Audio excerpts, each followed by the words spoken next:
दोस्तों, स्वागत है आपका हमारे चैनल द यूनिक वर्ल्ड में। दोस्तों, बादशाह अकबर और उनके प्रिय मंत्री बीरबल की कहानियां बुद्धिमानी और हास्य से भरी होती थीं। अकबर को हमेशा बीरबल की चतुराई को परखने में आनंद आता था और इसके लिए वे अजीबोगरीब चुनौतियां देते रहते थे। लेकिन एक दिन उन्होंने बीरबल के सामने ऐसी समस्या रख दी जिसे सुनकर दरबारियों का भी सिर चकरा गया। एक सुबह दरबार लगा हुआ था। अकबर अपने सिंहासन पर बैठे थे और उनके चेहरे पर शरारती मुस्कान थी। उन्होंने दरबारियों की ओर देखा और बोले, आज मैं बीरबल की बुद्धिमानी की परीक्षा लेना चाहता हूं। देखते हैं क्या इस बार भी वह हमें चौंका पाते हैं। सभी दरबारी उत्सुकता से देखने लगे। अकबर ने आदेश दिया कि एक थाली लाई जाए जिसमें रेत और चीनी को मिला दिया गया था। बीरबल, तुम्हें इस रेत और चीनी को अलग करना होगा, लेकिन ध्यान रहे तुम छलनी या किसी भी अन्य साधन का उपयोग नहीं कर सकते। यह सुनकर पूरा दरबार सन्न रह गया। दरबारियों को लगा कि इस बार तो बीरबल भी हार मान जाएंगे। कैसे संभव है बिना छलनी के? यह तो नामुमकिन है। लगता है इस बार बीरबल को हार माननी पड़ेगी। लेकिन बीरबल हमेशा की तरह शांत और मुस्कुराते हुए खड़े हुए।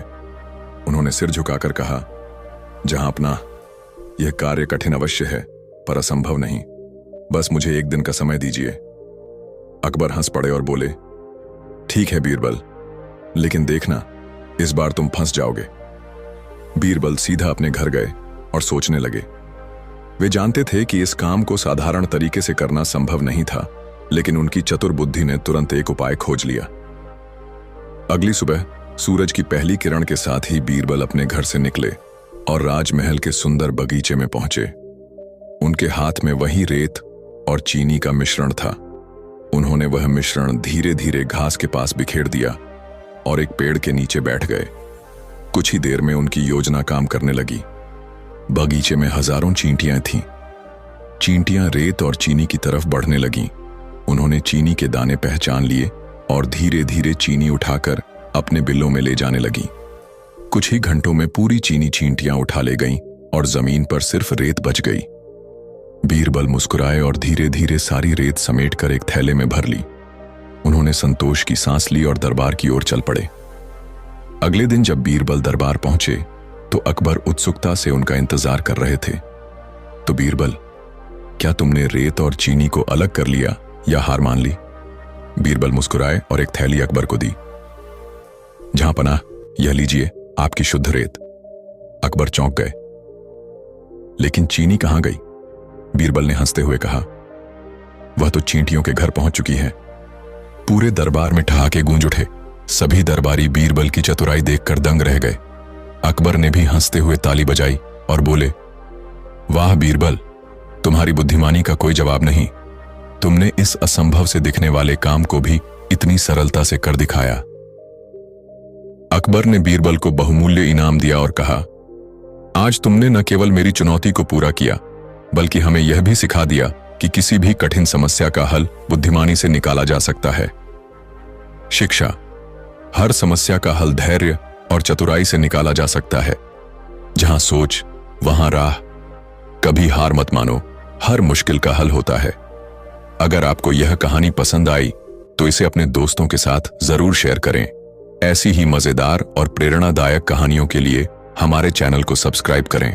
बीरबल और अकबर की समझदारी की परीक्षा। अकबर की नई चुनौती। एक दिन अकबर और बीरबल दरबार में बैठे थे। अकबर का मन कुछ अजीब सा था। वह हमेशा बीरबल की बुद्धिमानी की परीक्षा लेना चाहते थे और आज उनके मन में एक नई चुनौती आई। अकबर ने दरबार में सभी को देखा और बीरबल से कहा, बीरबल, आज मैं तुमसे एक सवाल पूछता हूं। जवाब देने से पहले ध्यान से सोचना।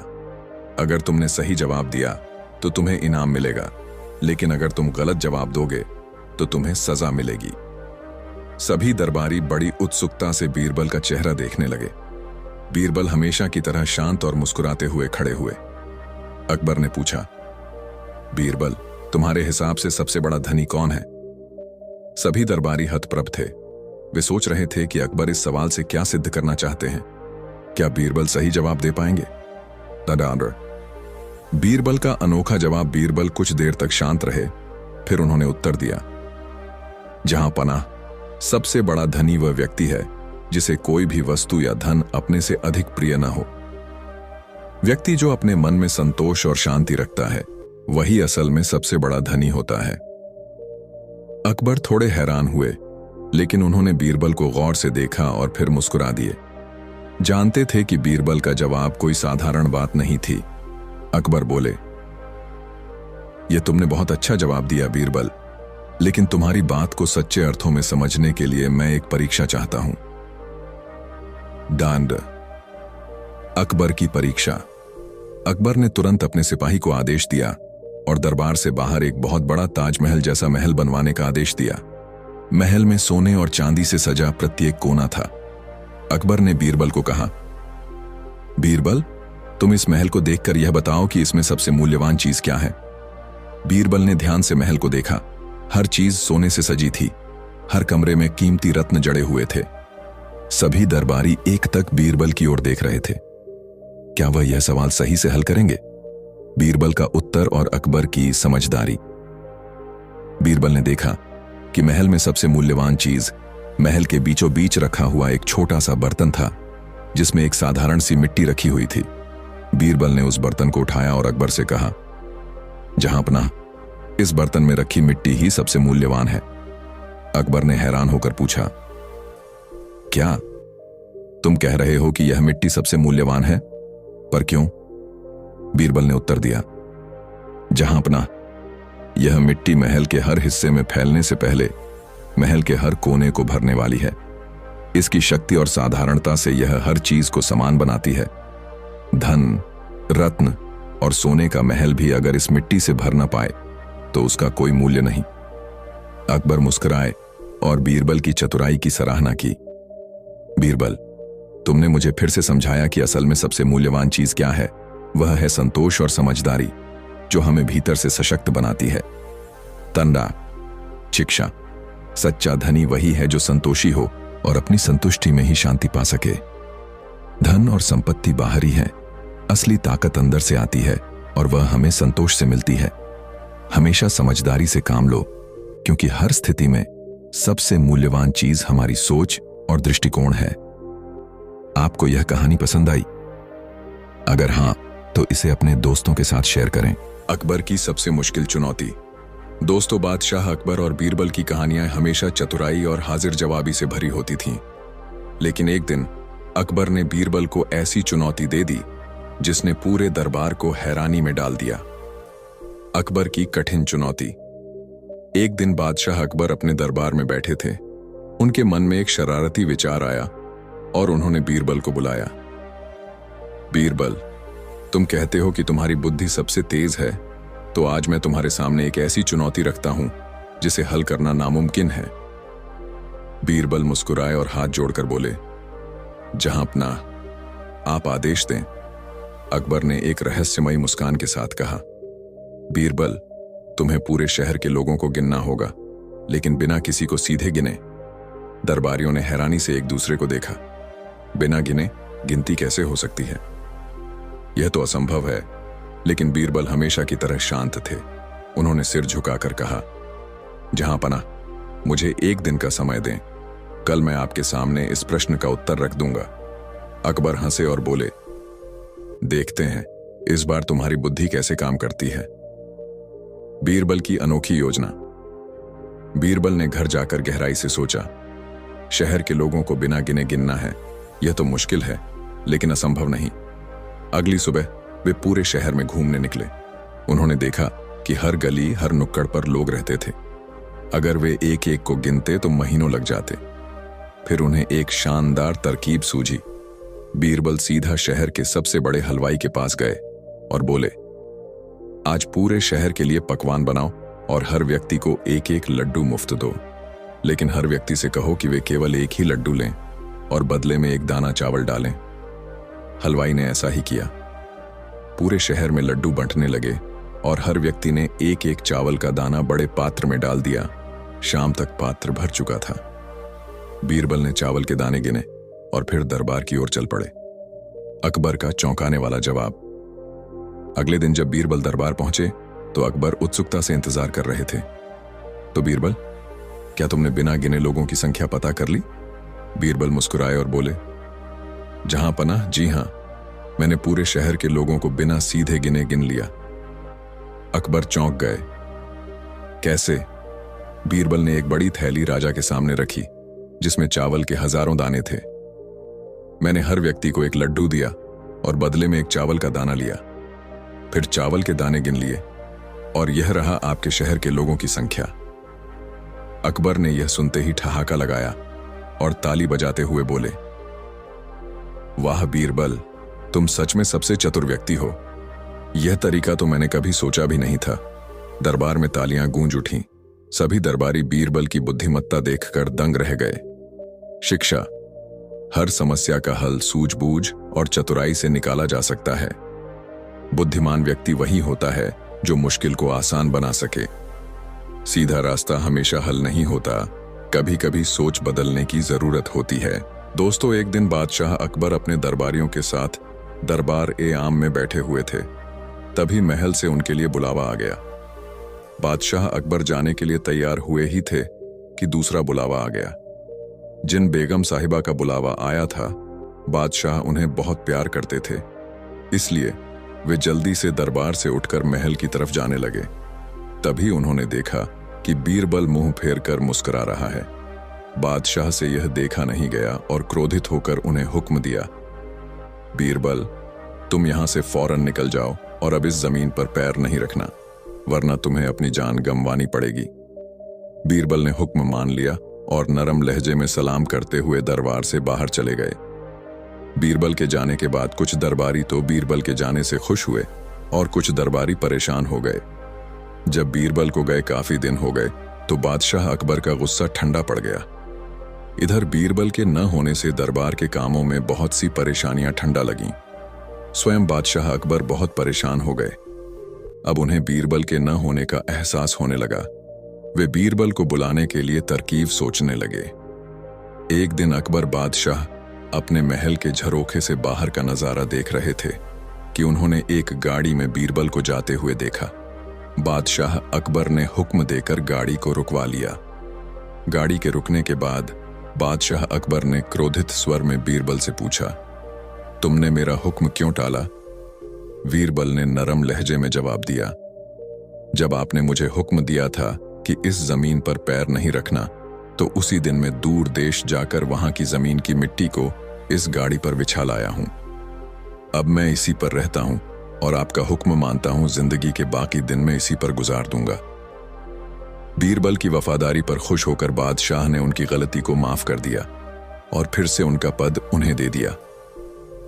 दोस्तों, वीडियो को एक लाइक जरूर करें। दोस्तों, एक बार एक बादशाह का अंगूठा युद्ध में कट गया। उस बादशाह ने राज्य के बड़े से बड़े हकीमों से उसका उपचार कराया, मगर किसी प्रकार का फायदा नहीं हुआ। अधिक उपचार करने से इतना अवश्य हुआ कि अंगूठे में मांस तो आ गया, परंतु नया नाखून नहीं आया। बादशाह ने सब हकीमों को जेल में डलवा दिया और कहा, हमारे अंगूठे पर नाखून आने के बाद ही तुम लोग छूट सकोगे, नहीं तो तुम्हारा छुटकारा कभी नहीं होगा। इसके बाद उसने यह कानून ही बना दिया, यदि कोई वैद्य का काम करता पाया जाता तो बादशाह उसे अपने पास बुलाकर औपध ही पूछता। अगर वह न बता पाता तो उसे जेल में डाल दिया जाता था। यह देखकर राज्य के सभी हकीम डर गए। बहुतों ने तो यह काम ही छोड़ दिया और कितने ही इधर उधर छिप गए। रोगियों को चिकित्सा के लिए वैद्य मिलना मुश्किल हो गया। यह खबर फैलते फैलते दिल्ली तक पहुंची और अकबर बादशाह ने भी सुनी। अकबर बादशाह को बहुत आश्चर्य हुआ। उन्होंने गरीब जनता को इस अत्याचार से छुड़ाने के लिए बहुत बड़ी सभा करके इसका उपाय पूछा। बीरबल भी वहां मौजूद थे। वह बोले, जहां पनाह, यदि आप मुझे जाने की आज्ञा दें तो मैं किसी न किसी उपाय से उन लोगों को छुटकारा दिला सकता हूं। अकबर बादशाह ने खुशी से बीरबल को वहां जाने की आज्ञा दे दी। बीरबल वैद्य का भेष बनाकर 10-5 मामूली औषधियों को झोले में डाल उस बादशाह के नगर में पहुंचे। उस समय बादशाह के डर से नगर में कोई वैद्य नहीं रहता था, इसलिए बीरबल की ख्याति बहुत शीघ्र ही पूरे राज्य में फैल गई। वहां के लोगों ने उसे भाग जाने की सलाह देते हुए कहा कि अगर बादशाह सुन लेगा तो उसको जेल में डलवा देगा, परंतु बीरबल ने किसी का कहना नहीं माना और हिम्मत से अपना काम करता रहा। एक दिन अकबर बादशाह अपने महल के आंगन में चल रहे थे और बहुत ही परेशान नजर आ रहे थे। उनके महल में कई बार चोरी हो चुकी थी, लेकिन चोर का कुछ पता नहीं चल पा रहा था। अकबर ने अपने सभी सिपाहियों और दरबारियों को आदेश दिया था कि किसी भी हालत में चोर को पकड़ना है, लेकिन चोरी लगातार हो रही थी। अकबर ने सोचा, कुछ तो गड़बड़ है। आखिरकार चोर ऐसा कैसे चोरी कर पा रहे हैं? क्या महल के अंदर ही कोई गद्दार है? अकबर ने इस समस्या को सुलझाने के लिए बीरबल को बुलाया। बीरबल दरबार में आए और अकबर से पूछा, जहांपनाह, आपको किस बारे में मदद चाहिए? अकबर ने कहा, बीरबल, मेरे महल में चोरी हो रही है और हम किसी भी तरीके से चोर को पकड़ नहीं पा रहे। क्या तुम कोई ऐसा तरीका ढूंढ सकते हो जिससे हम चोर का पता लगा सकें? बीरबल मुस्कुराए और बोले, जहांपनाह, चोर को पकड़ने के लिए हमें उसका मन पढ़ना होगा, क्योंकि चोर वही होता है जो अपने अपराध को छुपाने के लिए ज्यादा चतुराई करता है। अकबर ने कहा, लेकिन बीरबल, हम सब कुछ कर चुके हैं, क्या तुम कुछ अलग तरीका आजमाओगे? बीरबल ने जवाब दिया, जी हां, मैं एक ऐसा तरीका अपनाऊंगा जिससे चोर खुद सामने आ जाएगा। बीरबल ने कुछ दिनों के लिए महल के प्रत्येक कमरे और आंगन को ध्यान से देखा। उन्होंने देखा कि महल का हर हिस्सा साफ सुथरा था, लेकिन एक स्थान ऐसा था जहां अक्सर बहुत सारी धूल जमा हो जाती थी। यह स्थान महल के बगीचे में था, जहां अकबर खुद बैठकर आराम करते थे। बीरबल ने एक दिन अकबर से कहा, जहांपनाह, मुझे आपके बगीचे में कुछ काम करना है। अकबर ने कहा, बीरबल, तुम्हें जो करना है करो, लेकिन मेरी एक शर्त है, इस बार मैं तुम्हारे साथ रहूंगा। बीरबल ने तुरंत सहमति दी। अकबर और बीरबल बगीचे में पहुंचे और बीरबल ने कहा, जहांपनाह, हमें इस बगीचे को और बेहतर बनाना है, कृपया यहां बैठ जाइए, मैं कुछ समय में काम पूरा करता हूं। बीरबल ने बगीचे के कोने में एक खड्डा खोदना शुरू किया और कुछ देर बाद वहां एक पुराना संदूक निकाला। जब उन्होंने संदूक खोला तो उसके अंदर महल की कई कीमती चीजें पाई गईं, जैसे गहने, सोने चांदी की मूर्तियां और कुछ महत्वपूर्ण दस्तावेज। अकबर ने चौंक कर कहा, यह क्या है बीरबल? बीरबल ने मुस्कुराते हुए कहा, जहांपनाह, यह वही चोर हैं जिनका हम ढूंढ रहे थे। अब हमें पता चल गया कि चोर कौन है। अकबर ने जल्दी से महल के सभी सिपाहियों को बुलाया और संदूक को महल के अंदर ले जाने का आदेश दिया। बीरबल ने कहा, जहांपनाह, हमें पहले यह जांचना होगा कि संदूक में रखी चीजों के बारे में कौन जानता है। महल में एक सेवक था जिसका नाम शंभू था। वह महल के सबसे पुराने कर्मचारियों में से एक था और हमेशा सबके पास आता जाता रहता था। बीरबल ने शंभू को बुलाया और पूछा, क्या तुमने कभी इन चीजों के बारे में सुना है? शंभू थोड़ी देर चुप रहा, फिर उसने कहा, यह तो वही चीजें हैं जो कुछ दिनों पहले गायब हो गई थीं। बीरबल ने तुरंत शंभू की आंखों में देखा और कहा, तुमसे तो कुछ छुपा नहीं है, तुम ही वह चोर हो। शंभू को तुरंत पकड़ा गया और उसने सारी सच्चाई बयान कर दी।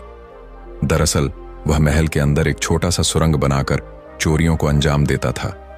वह चोरी करके इन चीजों को बगीचे में छिपा देता था।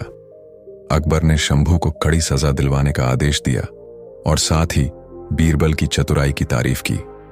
वह बोले, बीरबल, तुम सच में अद्भुत हो। तुमने न सिर्फ चोर को पकड़ने का तरीका ढूंढा, बल्कि तुमने यह भी साबित कर दिया कि केवल दिमाग से ही नहीं, दिल से भी काम लेना चाहिए।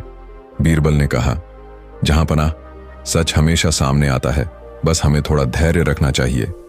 सीख, कभी भी किसी पर जल्दी से विश्वास न करें और सही सोच के साथ अपने रास्ते पर चलते रहें।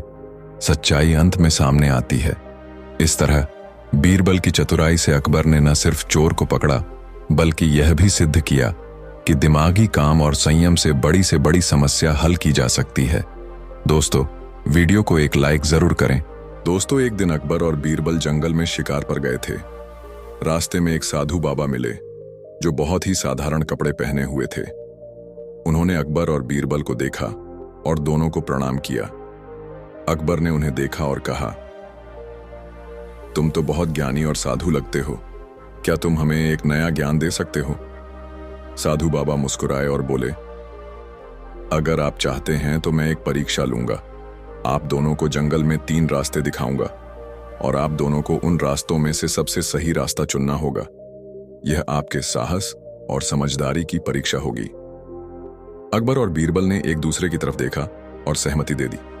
साधु बाबा ने कहा, पहला रास्ता है अंधेरे और घने जंगल का, जहां कोई रास्ता साफ नहीं दिखता। दूसरा रास्ता सुनसान मैदान का, जहां हर कदम पर खतरा हो सकता है। तीसरा रास्ता झील के किनारे का, जहां पानी के खतरनाक जीव हो सकते हैं। अकबर और बीरबल ने कुछ देर सोचा। अकबर ने कहा, मैं अंधेरे और घने जंगल में जाने का निर्णय लेता हूं। वहां कठिनाई होगी, लेकिन हमें वहां से बाहर निकलने का साहस होगा। बीरबल मुस्कुराए और बोले, जहां पनाह, आप अपने साहस के बारे में सोच रहे हैं, लेकिन मैं उस रास्ते पर नहीं चलूंगा। मैं सुनसान मैदान वाले रास्ते को चुनूंगा, क्योंकि वहां हमें अपनी बुद्धिमत्ता और समझदारी से काम लेना होगा। साधु बाबा ने कहा, ठीक है, दोनों रास्ते चुन लो, लेकिन यह ध्यान रखना कि इस परीक्षा में केवल एक ही रास्ता सही है। जो भी रास्ता आप दोनों चुनेंगे वह ही सही साबित होगा, अगर आप सही निर्णय लेते हैं। अकबर ने बीरबल से कहा, तुम सुनसान मैदान वाले रास्ते में चलो और मैं जंगल वाले रास्ते में जाऊं। अकबर ने घने जंगल में कदम रखा। वहां घना अंधेरा था और रास्ता बिल्कुल भी स्पष्ट नहीं था। उसने सोचा, मुझे अपनी सख्त इच्छा शक्ति पर विश्वास है। लेकिन जैसे जैसे वह आगे बढ़ता गया, जंगल और भी घना होता गया। उसे एक और कठिनाई का सामना करना पड़ा। रास्ते में कहीं न कहीं वह अटकता जा रहा था। बीरबल ने सुनसान मैदान के रास्ते का चुनाव किया। यह रास्ता लंबा और खतरनाक था। रास्ते में उसे कोई स्पष्ट मार्ग नहीं दिख रहा था और कहीं न कहीं खाई भी थी। बीरबल ने समझदारी से काम लिया और रास्ते में जो भी पत्थर दिखाई दे रहे थे, उन्हें बड़े ध्यान से हटाया। उसने पहाड़ी के नीचे से एक सुरक्षित रास्ता बना लिया ताकि वह सही दिशा में जा सके। साधु बाबा झील के किनारे वाले रास्ते पर चले गए। पानी में तैरते हुए बड़े बड़े खतरनाक जीव थे, लेकिन बाबा ने सावधानी से काम लिया। वह धीरे धीरे झील के किनारे चल रहे थे और हमेशा अपनी सतर्कता बनाए रखते थे। कुछ समय बाद सभी तीनों रास्तों में चलने वाले लोग आपस में मिल गए। अकबर और बीरबल ने देखा कि बाबा झील से सुरक्षित बाहर निकल आए थे, जबकि अकबर घने जंगल में फंस चुके थे। बीरबल ने कहा, जहांपनाह, आपकी साहसिकता शानदार है, लेकिन हम कभी कभी अपनी समझदारी से भी काम ले सकते हैं। अगर आप बुद्धिमत्ता से काम लेते तो आप यह रास्ता सही समय पर चुन सकते थे। अकबर ने सिर झुका लिया और कहा, बीरबल, आज तुमने मुझे सिखाया कि केवल साहस से कोई काम नहीं चलता, बल्कि समझदारी भी उतनी ही महत्वपूर्ण है। साधु बाबा ने कहा, सही रास्ता वही है जो आपको अपनी बुद्धिमत्ता और साहस दोनों का संतुलन बनाकर चुना जाए। धर्मो शिक्षा, इस कहानी से हमें यह शिक्षा मिलती है कि केवल साहस से ही कोई काम नहीं होता, बल्कि समझदारी और सही निर्णय लेने की क्षमता भी उतनी ही महत्वपूर्ण होती है। हमें जीवन में दोनों का संतुलन बनाए रखना चाहिए। दोस्तों, एक दिन बादशाह अकबर अपने दरबार में बैठे थे और बड़े अच्छे मूड में थे। उन्होंने दरबारियों की ओर देखकर कहा, आज मैं बहुत खुश हूं। मैं चाहता हूं कि दरबार में कुछ अलग और मजेदार हो। इसलिए जो भी सबसे अनोखा और कठिन सवाल पूछेगा, उसे शानदार इनाम दिया जाएगा अकबर के। यह कहते ही दरबार में हलचल मच गई। सारे दरबारी उत्साहित हो गए और सोचने लगे कि ऐसा कौन सा सवाल पूछा जाए जो बादशाह को प्रभावित कर सके। एक दरबारी खड़ा हुआ और बोला, जहां पनाह, दुनिया की सबसे तेज चीज क्या है? अकबर मुस्कुराए और बोले, यह तो आसान है। दुनिया में सबसे तेज इंसान का दिमाग होता है। वह पलक झपकते ही कहीं भी पहुंच सकता है। अब दूसरा दरबारी खड़ा हुआ और बोला, हुजूर, यह बताइए कि समुद्र में पानी कहां से आता है? अकबर ने तुरंत जवाब दिया, बारिश से, नदियों से और बर्फ पिघलने से। इस तरह कई दरबारियों ने अपने अपने सवाल पूछे, लेकिन अकबर को कोई सवाल खास नहीं लगा। उन्होंने हर सवाल का जवाब बहुत आसानी से दे दिया। अब बीरबल मुस्कुराते हुए खड़े हुए और बोले, जहांपनाह, अगर इजाजत हो तो मैं भी एक सवाल पूछूं? अकबर ने हंसते हुए कहा, बिल्कुल बीरबल, मुझे यकीन है कि तुम्हारा सवाल जरूर मजेदार होगा। अब बीरबल ने बड़े ही शांत स्वर में पूछा, जहांपनाह, अगर कोई आदमी आधा उबला हुआ अंडा खा रहा हो तो बताइए कि उस अंडे से निकलने वाला चूजा लड़का होगा या लड़की। बीरबल का सवाल सुनते ही पूरा दरबार चुप हो गया। सारे मंत्री, दरबारी और अन्य उपस्थित लोग एक दूसरे की ओर देखने लगे। किसी को समझ नहीं आ रहा था कि इस सवाल का जवाब क्या दिया जाए। अकबर खुद भी सोच में पड़ गए। उन्होंने कुछ देर तक माथा खुजलाया, फिर इधर उधर देखा। उन्होंने अपने सबसे बुद्धिमान मंत्रियों की ओर देखा, लेकिन वे भी कोई जवाब नहीं दे सके। कुछ दरबारी आपस में कानाफूसी करने लगे। भला यह भी कोई सवाल हुआ? अंडे से लड़का या लड़की नहीं निकलता, चूजा निकलता है। लेकिन अरे, यह अंडा तो उबला हुआ था, इससे चूजा कैसे निकल सकता है? थोड़ी देर बाद अकबर जोर जोर से हंस पड़े और बोले, बीरबल, तुमने हमें बेवकूफ बना दिया। उबले अंडे से तो कोई चूजा निकल ही नहीं सकता। बीरबल भी मुस्कुराते हुए बोले, जहां पनाह, जब सवाल ही बेतुका है तो उसका जवाब कैसे मिल सकता है? अब अकबर को समझ आ गया कि बीरबल ने यह सवाल सिर्फ उनकी बुद्धिमत्ता को चुनौती देने के लिए पूछा था।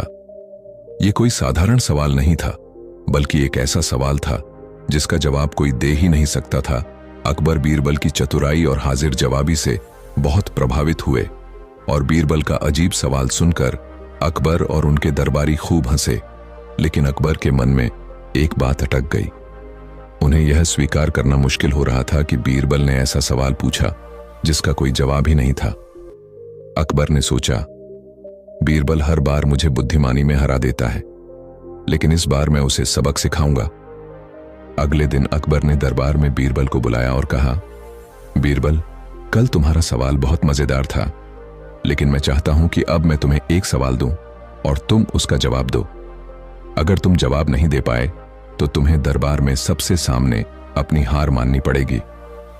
बीरबल मुस्कुराए और बोले, जहांपनाह, मैं हमेशा आपके सवालों का जवाब देने के लिए तैयार हूं। पूछिए, क्या सवाल है? अकबर ने आंखें चमकाते हुए कहा, अगर तुमने आधे उबले अंडे का सवाल पूछा था तो अब मेरा सवाल यह है, अगर एक आदमी आधा तरबूज लेकर बाजार जाता है और उसे बेच देता है तो बताओ कि उस तरबूज के अंदर कितने बीज होंगे? अब दरबारियों को लगा कि अकबर ने सच में बीरबल को फंसा दिया है। वे सभी बीरबल की ओर देखने लगे, यह सोचकर कि अब वह क्या जवाब देंगे। अकबर को यह सवाल सुनकर झटका लगा। उन्होंने सोचा और बोले, बीरबल, यह क्या मजाक है? तरबूज का रंग क्या मायने रखता है? बीरबल ने विनम्रता से कहा, जहां पनाह, अगर सवाल बेतुका होगा तो जवाब भी वैसा ही होगा। जैसे उबले अंडे से चूजा नहीं निकल सकता, वैसे ही आधे तरबूज में बीज गिनना भी नामुमकिन है। अकबर पहले तो कुछ पल के लिए चुप रहे, फिर जोर जोर से हंसने लगे। बीरबल, तुम हर बार मुझे चौंका देते हो। मुझे यकीन था कि मैं तुम्हें फंसा दूंगा, लेकिन तुमने फिर से अपनी बुद्धिमानी से मुझे मात दे दी। दरबार में तालियों की गूंज सुनाई दी। अकबर ने बीरबल की चतुराई से खुश होकर उन्हें 200 स्वर्ण मुद्राएं इनाम में दी और कहा, बीरबल, तुम सच में महान हो। तुम्हारी बुद्धिमत्ता का कोई जवाब नहीं। बीरबल ने अकबर के आधे तरबूज वाले सवाल का चतुराई से जवाब देकर एक बार फिर अपनी बुद्धिमानी साबित कर दी। लेकिन अकबर को अब भी चैन नहीं था। उन्हें यह समझ आ गया था कि बीरबल को हराना इतना आसान नहीं है, लेकिन उन्होंने ठान लिया था कि इस बार बीरबल को ऐसी चुनौती देंगे कि वह सच में फंस जाए। अगले दिन अकबर ने पूरे दरबार में ऐलान किया, बीरबल, मैंने तुमसे पहले भी सवाल पूछे, लेकिन तुम हर बार अपनी हाजिर जवाबी से बच निकलते हो। लेकिन अब मैं तुम्हें एक ऐसी चुनौती दूंगा जिसका जवाब देना नामुमकिन होगा। बीरबल मुस्कुराए और बोले, जहां पनाह, मैं आपकी हर चुनौती के लिए तैयार हूं। पूछिए, इस बार क्या सवाल है? अकबर ने दरबार में खड़े होकर कहा, बीरबल, अगर तुम सच में इतने चतुर हो तो 3 ऐसे सवालों के जवाब दो जिनका कोई सही उत्तर न हो। लेकिन शर्त यह है कि तुम्हें बिना सोचे समझे तुरंत जवाब देना होगा। अब दरबारियों को लगने लगा कि इस बार बीरबल मुश्किल में पड़ सकते हैं, लेकिन बीरबल हमेशा की तरह शांत थे और अपनी मूंछों पर ताव देते हुए बोले, जहां अपना सवाल पूछिए। वारसदारी अकबर के 3 मुश्किल सवाल। पहला सवाल, अकबर ने पूछा, बीरबल, अगर मैं अपने एक हाथ में सूरज और दूसरे हाथ में चांद पकड़ लूं तो मैं कहां खड़ा हूं? बीरबल बिना रुके तुरंत बोले, जहां अपना आप मेरे सपने में खड़े हैं। पूरा दरबार हंसने लगा और अकबर खुद भी मुस्कुरा उठे, लेकिन उन्होंने हार नहीं मानी। मारन दूसरा सवाल। अकबर ने दूसरा सवाल पूछा, अगर एक गधा शेर की खाल पहन ले तो वह जंगल का राजा बन जाएगा क्या? बीरबल झट से बोले, नहीं जहां पनाह, क्योंकि चाहे वह कुछ भी पहन ले, रहेगा तो गधा ही। दरबारियों ने जोर जोर से तालियां बजानी शुरू कर दी। अकबर ने मुस्कुराकर अपना तीसरा और सबसे कठिन सवाल पूछा। अड़ास तीसरा सवाल। अकबर ने गहरी सांस लेते हुए पूछा, अगर कोई आदमी बिना पैर के दौड़ने लगे और बिना आंखों के देख सके तो यह कैसे संभव होगा? बीरबल ने बिना रुके जवाब दिया, जहां पनाह, यह तो तभी संभव होगा जब वह सपने में हो। डाक अकबर की हार और बीरबल का इनाम। अकबर ने बीरबल का जवाब सुनकर जोर जोर से ठहाका लगाया और बोले, बीरबल, तुमने फिर से मुझे हरा दिया। सच में तुम्हारी बुद्धिमत्ता का कोई जवाब नहीं। दरबार तालियों से गूंज उठा और अकबर ने बीरबल को 500 स्वर्ण मुद्राएं इनाम में दी। बीरबल ने फिर से अपनी चतुराई और हाजिर जवाबी से अकबर को चौंका दिया था, लेकिन अकबर इतनी आसानी से हार मानने वालों में से नहीं थे। इस बार उन्होंने ठान लिया कि वह बीरबल के लिए एक ऐसा सवाल तैयार करेंगे जिसका जवाब देना सच में असंभव होगा। अगले दिन अकबर ने पूरे दरबार में ऐलान किया, बीरबल, तुम हर बार अपने मजाकिया और चतुर जवाबों से बच निकलते हो, लेकिन इस बार मैं तुम्हें ऐसी चुनौती दूंगा जिससे बचना नामुमकिन होगा। बीरबल मुस्कुराए और बोले, जहां पनाह, मैं आपकी हर चुनौती के लिए तैयार हूं। पूछिए, इस बार क्या सवाल है?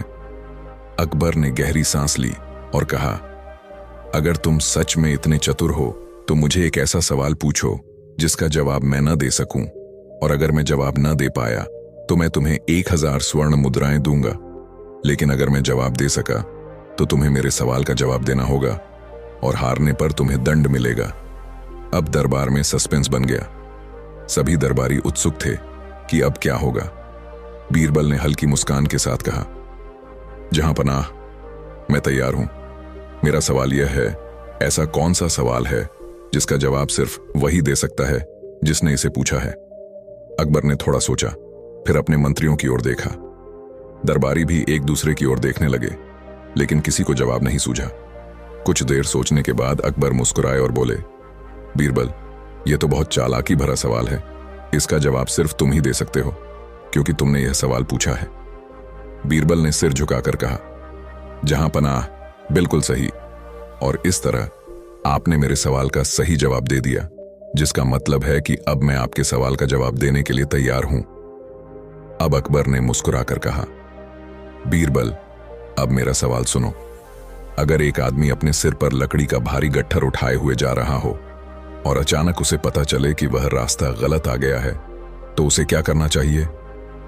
बीरबल ने हल्की मुस्कान के साथ जवाब दिया, जहां पनाह, उसे वही करना चाहिए जो आप अभी करने वाले हैं। अपनी गलती मानकर सही रास्ते पर लौट आना चाहिए। अकबर यह सुनकर एक पल के लिए चौंक गए, फिर जोर जोर से हंस पड़े।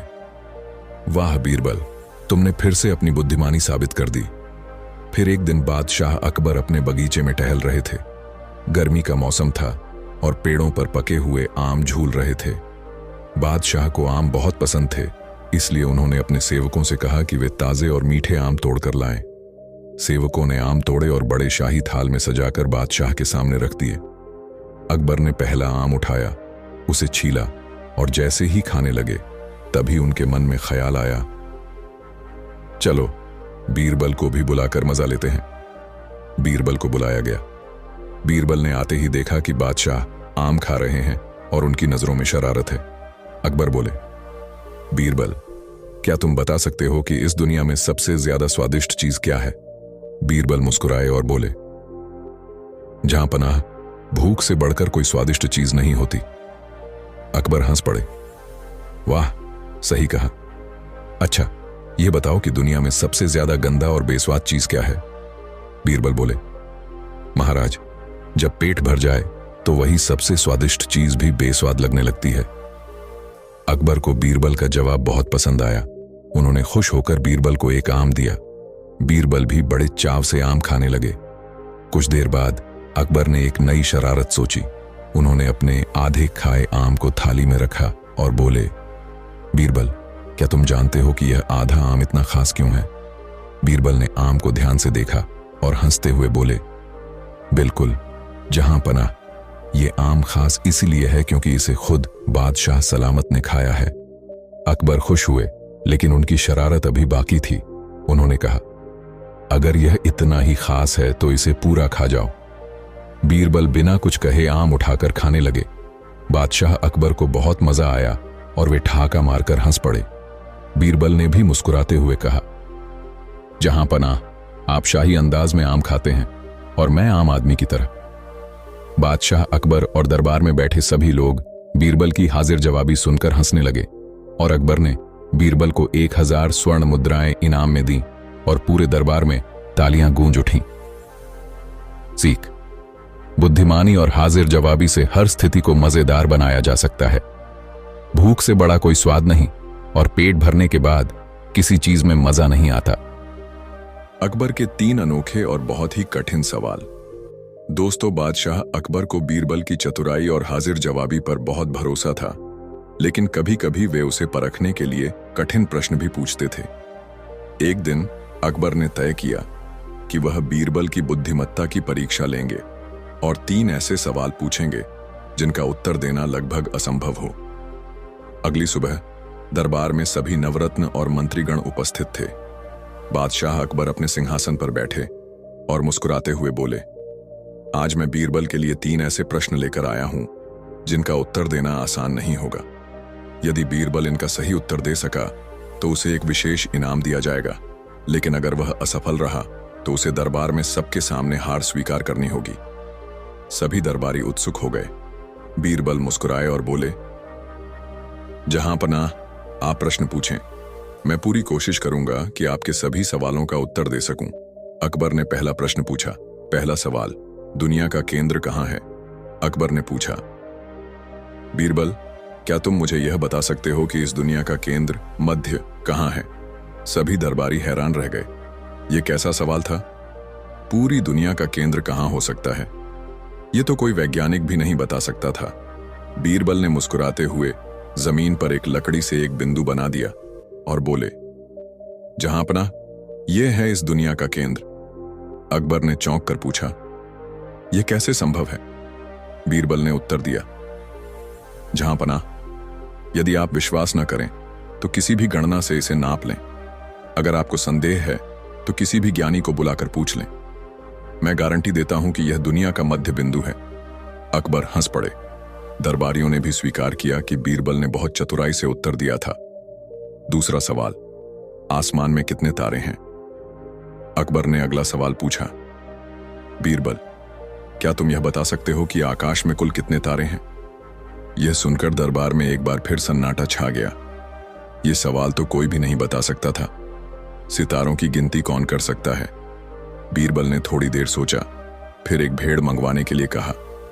जब भेड़ दरबार में लाई गई तो बीरबल बोले, जहां अपना, इस भेड़ के शरीर पर जितने बाल हैं उतने ही तारे आसमान में हैं। अकबर चौंक गए। यह तुम कैसे कह सकते हो? बीरबल ने हंसते हुए उत्तर दिया, जहां अपना, यदि आपको मेरी बात पर संदेह है तो आप खुद गिन सकते हैं। यदि किसी और को बेहतर उत्तर मालूम हो तो वह भी आकर बता सकता है। अकबर और दरबारी मुस्कुरा उठे। यह जवाब भी अद्भुत था। तीसरा सवाल, दुनिया में कितने आदमी और कितनी औरतें हैं? अब अकबर ने अंतिम और सबसे कठिन सवाल पूछा, बीरबल, यह बताओ कि इस दुनिया में कुल कितने पुरुष और कितनी महिलाएं हैं? यह तो असंभव सवाल था। दुनिया की आबादी लगातार बढ़ती और घटती रहती है। कोई भी इस सवाल का उत्तर नहीं दे सकता था। बीरबल थोड़ा मुस्कुराए और बोले, जहां पनाह, इस सवाल का उत्तर आसान है। दुनिया में सिर्फ 2 प्रकार के लोग होते हैं, बुद्धिमान और मूर्ख। बुद्धिमान लोग आपके जैसे होते हैं और मूर्ख लोग वे हैं जो बिना सोचे समझे कार्य करते हैं। अगर आप दुनिया के हर व्यक्ति की जांच करवा लें तो आप खुद समझ जाएंगे कि किसकी गिनती किस में होती है। अकबर ठाका मारकर हंस पड़े। दरबार तालियों से गूंज उठा।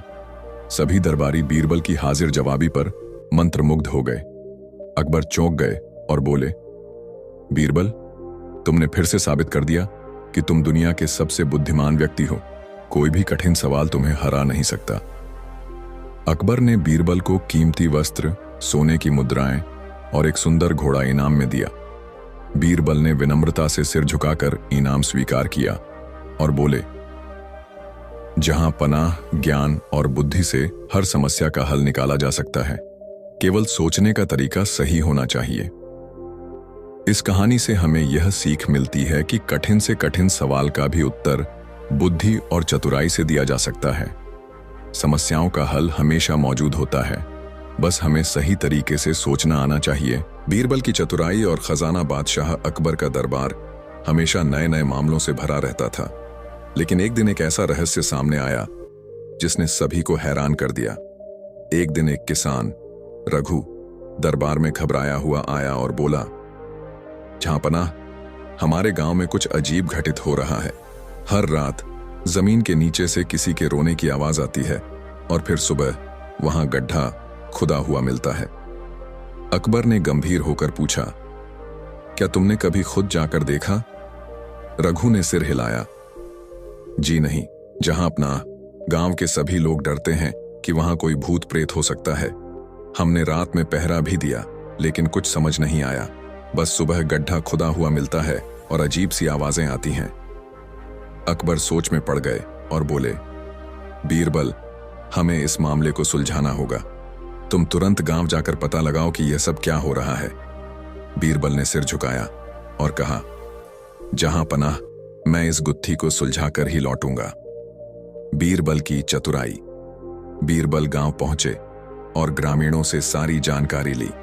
उन्होंने खुद भी उन अजीब गड्ढों को देखा। यह साफ था कि कोई हर रात इन्हें खोद रहा था, लेकिन सवाल था, कौन और क्यों? बीरबल ने सोचा और गांव वालों से कहा, आज रात मैं खुद यहां पहरा दूंगा। देखते हैं कि यह रहस्य क्या है। रात हुई और बीरबल अपने 2 सैनिकों के साथ छिपकर बैठ गए। चारों ओर सन्नाटा था। आधी रात बीत चुकी थी जब अचानक जमीन हिलने लगी और एक आदमी चुपचाप गड्ढा खोदने लगा। बीरबल ने तुरंत सैनिकों को संकेत दिया और वे तेजी से उस आदमी को पकड़ने के लिए दौड़े। बीरबल ने जब उस आदमी का चेहरा देखा तो चौंक गए।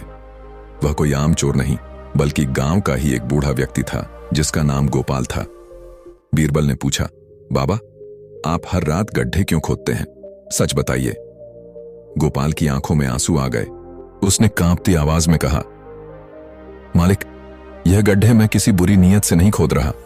असल में मेरे दादा ने मुझे बताया था कि हमारे पूर्वजों ने एक बहुत बड़ा खजाना यहां जमीन में दबा दिया था। उन्होंने कहा था कि अगर कोई सही जगह पर खुदाई करे तो उसे सोने और हीरे जवाहरात से भरा संदूक मिलेगा। बीरबल ने पूछा, तो फिर तुम्हें यह खजाना मिला? गोपाल ने सिर हिलाया, नहीं मालिक, मैं वर्षों से खोज रहा हूं, लेकिन आज तक कुछ नहीं मिला। मेरी उम्र ढल चुकी है, लेकिन मैं इसे खोजे बिना मरना नहीं चाहता। बीरबल उसकी बात सुनकर गहरी सोच में पड़ गए। फिर उन्होंने गांव वालों को बुलाया और कहा, हम खुदाई करेंगे, लेकिन पूरे गांव के सामने। अगर कोई खजाना हुआ तो वह पूरे गांव का होगा। गांव वालों ने खुदाई शुरू की और कुछ ही देर में सच में एक बड़ा लोहे का संदूक निकला। बीरबल ने संदूक खुलवाया और सभी की आंखें चमक उठीं। अंदर सोने की गिन्नियां, हीरे जवाहरात और प्राचीन आभूषण थे। बीरबल खजाने को लेकर दरबार पहुंचे और सारी घटना बताई। अकबर चौंक गए और हंस पड़े और बोले, बीरबल, तुमने एक बड़े रहस्य से पर्दा हटा दिया। यह खजाना अब गांव के विकास के लिए इस्तेमाल होगा, ताकि वहां के लोग और भी खुशहाल हो सकें। बीरबल मुस्कुराए और बोले, जहांपनाह, यही न्याय है और अब यह बूढ़े बाबा भी संतुष्ट होकर जीवन बिता सकते हैं। अकबर ने बीरबल की प्रशंसा की और गांव को धन देकर वहां एक विद्यालय और कुएं का निर्माण करवाया। शिक्षा। इस कहानी से हमें यह सीख मिलती है कि धैर्य और सत्य की खोज हमेशा रंग लाती है। खजाना केवल सोना चांदी नहीं, बल्कि सच्ची समझदारी और न्याय भी है। अकबर का सबसे कठिन सवाल और बीरबल की अनोखी चतुराई। बादशाह अकबर और बीरबल के बीच हमेशा दिलचस्प और मजेदार संवाद होते रहते थे। अकबर को नई नई पहेलियां और कठिन सवाल पूछने की आदत थी ताकि वह अपने दरबारियों की बुद्धिमत्ता परख सकें। लेकिन हर बार बीरबल अपनी तेज तर्रार बुद्धि से सभी को चौंका देते थे। एक दिन अकबर ने सोचा कि इस बार वे बीरबल के सामने ऐसा सवाल रखेंगे जिसका उत्तर देना लगभग असंभव होगा। उन्होंने दरबार में सभी दरबारियों को बुलाया और गंभीर स्वर में बोले, आज मैं आप सबके सामने एक सवाल रखता हूं। जो इसका सही उत्तर देगा उसे बड़ा इनाम दिया जाएगा, और यदि कोई उत्तर न दे पाए तो उसे सजा मिलेगी। सभी दरबारी सतर्क हो गए। अकबर ने सवाल पूछा, इस दुनिया में ऐसी कौन सी चीज है जो सबसे ज्यादा शक्तिशाली है लेकिन दिखती नहीं? दरबारियों के उत्तरमंड सवाल सुनते ही दरबार में हलचल मच गई। सभी दरबारी सोच में पड़ गए। कुछ ही क्षणों में दरबारी एक एक करके अपने उत्तर देने लगे। पहला मंत्री बोला, जहां पनाह, सबसे शक्तिशाली चीज धन है, पैसे के बिना कुछ भी संभव नहीं। दूसरे मंत्री ने कहा, नहीं महाराज, सबसे शक्तिशाली चीज तलवार है। जिसके पास तलवार होती है वह सब पर शासन कर सकता है। तीसरे दरबारी ने कहा, जहां पनाह, मेरा मानना है कि प्रेम सबसे शक्तिशाली चीज है। प्रेम से लोग अपना सब कुछ त्याग सकते हैं। चौथे मंत्री ने कहा, महाराज, मैं कहूंगा कि आग सबसे शक्तिशाली चीज है। आग सब कुछ नष्ट कर सकती है। अकबर ने सभी उत्तर सुने लेकिन वे संतुष्ट नहीं हुए। उन्होंने दरबार की ओर देखा और पूछा, क्या कोई और उत्तर देना चाहता है? बीरबल का उत्तर आया। अब तक बीरबल मुस्कुरा रहे थे। उन्होंने अकबर की आंखों में देखा और बोले, जहां पनाह, इस दुनिया में सबसे शक्तिशाली चीज मनुष्य की सोचा है। दरबार में सन्नाटा छा गया। सभी चकित होकर बीरबल की ओर देखने लगे। अकबर भी हैरान हो गए और बोले, बीरबल, यह कैसे संभव है? हमें विस्तार से समझाओ। बीरबल ने मुस्कुराते हुए कहा, जहां अपना, दुनिया में हर चीज की शुरुआत मनुष्य की सोच से होती है। तलवार तभी बनाई जाती है जब कोई इसे बनाने की सोचता है। धन तभी कमाया जाता है जब कोई मेहनत करने की सोचता है। प्रेम तभी संभव है जब कोई प्रेम करने की सोचता है। आग भी तब जलती है जब कोई इसे जलाने की सोचता है। सोच के बिना कोई भी चीज अस्तित्व में नहीं आ सकती। इसलिए सोच ही दुनिया की सबसे शक्तिशाली चीज है, जो दिखाई नहीं देती लेकिन सब कुछ बदल सकती है। बीरबल की कहानी। बीरबल ने आगे कहा, जहां अपना, मैं आपको एक छोटी सी कहानी सुनाता हूं। बहुत समय पहले एक गरीब किसान था। वह हमेशा सोचता था कि वह कभी अमीर नहीं बन सकता क्योंकि उसकी किस्मत खराब है। इसलिए वह कभी मेहनत नहीं करता और अपनी हालत को वैसे ही स्वीकार कर लेता। लेकिन उसी गांव में एक और किसान था जो बहुत मेहनती था। वह हमेशा सोचता था कि अगर वह मेहनत करेगा तो एक दिन वह अमीर बन जाएगा। उसने अपने खेतों में दिन रात काम किया, नई तकनीकें सीखी और अपने काम में सुधार करता गया। कुछ ही वर्षों में वह इतना अमीर बन गया कि राजा ने उसे अपने दरबार में सम्मानित किया। जहां पनाह, दोनों किसान एक ही गांव से थे लेकिन उनकी सोच अलग थी। एक ने हार मान ली और दूसरा अपनी सोच की शक्ति से सफल हो गया। अकबर की प्रसन्नता। अकबर बीरबल की बुद्धिमत्ता से अत्यंत प्रभावित हुए। उन्होंने कहा, बीरबल, तुमने फिर से साबित कर दिया कि तुम सबसे चतुर हो। सचमुच सोच की शक्ति से बड़ा कुछ नहीं। अकबर ने घोषणा की कि बीरबल को इस उत्तर के लिए विशेष इनाम दिया जाएगा। उन्होंने बीरबल को सोने की मुद्राएं और बहुमूल्य वस्त्र प्रदान किए। शिक्षा। इस कहानी से हमें यह सीख मिलती है कि हमारी सोच ही हमें महान बनाती है या असफल। यदि हम सकारात्मक सोचें और मेहनत करें तो कुछ भी असंभव नहीं। दोस्तों, एक दिन बादशाह अकबर ने अपने दरबार में एक अजीब आदेश दिया। उन्होंने कहा, सारे दरबारी ध्यान दें। मैं आज यह जानना चाहता हूं कि मेरे राज्य में सबसे बड़ा पागल कौन है। जो भी यह साबित कर सकेगा उसे 500 सोने के सिक्के इनाम में दिए जाएंगे। यह सुनकर पूरा दरबार हैरान रह गया। सभी दरबारी आपस में कानाफूसी करने लगे। तभी बीरबल मुस्कुराते हुए बोले, जहां पनाह, यह चुनौती दिलचस्प है लेकिन मुझे इसे पूरा करने के लिए 3 दिन चाहिए। अकबर ने हंसते हुए कहा, बीरबल, तुम्हें 3 दिन का समय दिया जाता है, लेकिन अगर तुम इस काम में असफल रहे तो तुम्हें सजा दी जाएगी। बीरबल ने सबसे पहले शहर के बाजार का रुख किया। वहां उन्होंने देखा कि एक व्यापारी बहुत ऊंची आवाज में चिल्ला रहा था, आओ आओ, मैं हवा बेच रहा हूं, जो चाहे खरीद सकता है। लोग हैरानी से उसे देख रहे थे, लेकिन कोई भी उसके पास नहीं जा रहा था। बीरबल ने सोचा, यह अच्छा मौका है। बीरबल उस व्यापारी के पास गए और बोले, भाई, ये हवा कितने में बेच रहे हो? व्यापारी ने कहा, एक बोरी हवा की कीमत 100 सोने के सिक्के हैं। बीरबल ने बिना झिझके कहा, यह लो 100 सोने के सिक्के, अब मुझे मेरी हवा दो। व्यापारी ने बीरबल को एक खाली बोरी थमा दी और बोला, यह लो, ये तुम्हारी हवा है। बीरबल ने मुस्कुराते हुए कहा, जहां पनाह के पास आकर इसका हिसाब करूंगा। दूसरा दिन, नदी के किनारे का तमाशा। अगले दिन बीरबल एक नदी के किनारे पहुंचे। वहां उन्होंने देखा कि एक आदमी नदी में डूबता हुआ लकड़ी का टुकड़ा पकड़ने की कोशिश कर रहा है। बीरबल ने उससे पूछा, भाई, तुम पानी में क्यों उतर गए हो? आदमी ने जवाब दिया, मैंने सुना था कि नदी के अंदर सोने का खजाना छिपा है, मैं वही निकालने की कोशिश कर रहा हूं। बीरबल ने हंसते हुए कहा, खजाना तो तुम्हें मिलेगा नहीं, लेकिन मुझे एक और पागल जरूर मिल गया। डहार। तीसरा दिन, दरबार में मजेदार खुलासा। 3 दिन पूरे होने के बाद बीरबल दरबार में लौटे। अकबर ने पूछा, तो बीरबल, क्या तुमने सबसे बड़े पागल को खोज लिया? बीरबल ने मुस्कुराते हुए कहा, जहां पनाह, मैंने 2 पागल ढूंढे हैं, लेकिन सबसे बड़ा पागल तो आप हैं। सारा दरबार सन्न रह गया। अकबर ने गुस्से में कहा, यह क्या मजाक है बीरबल? मैं पागल कैसे हो सकता हूं? बीरबल ने शांत स्वर में जवाब दिया, जहां पनाह, आपने अपने दरबार में यह आदेश दिया कि राज्य में सबसे बड़ा पागल ढूंढा जाए। सोचिए, कोई समझदार व्यक्ति ऐसा आदेश देगा क्या? जो आदमी हवा खरीदता है, जो पानी में खजाना खोजता है, वे तो पागल हैं ही, लेकिन जिसने यह सब खोजने का काम मुझे दिया, वह सबसे बड़ा पागल है। सारा दरबार ठाकों से गूंज उठा। अकबर भी अपनी गलती समझ गए और हंसते हुए बोले, बीरबल, तुमने न केवल मेरी आंखें खोल दी, बल्कि यह भी साबित कर दिया कि हंसी मजाक में भी बहुत गहरी समझ होती है। 500 सोने के सिक्के तुम्हारे हुए। कॉन्ट्रेंसिक।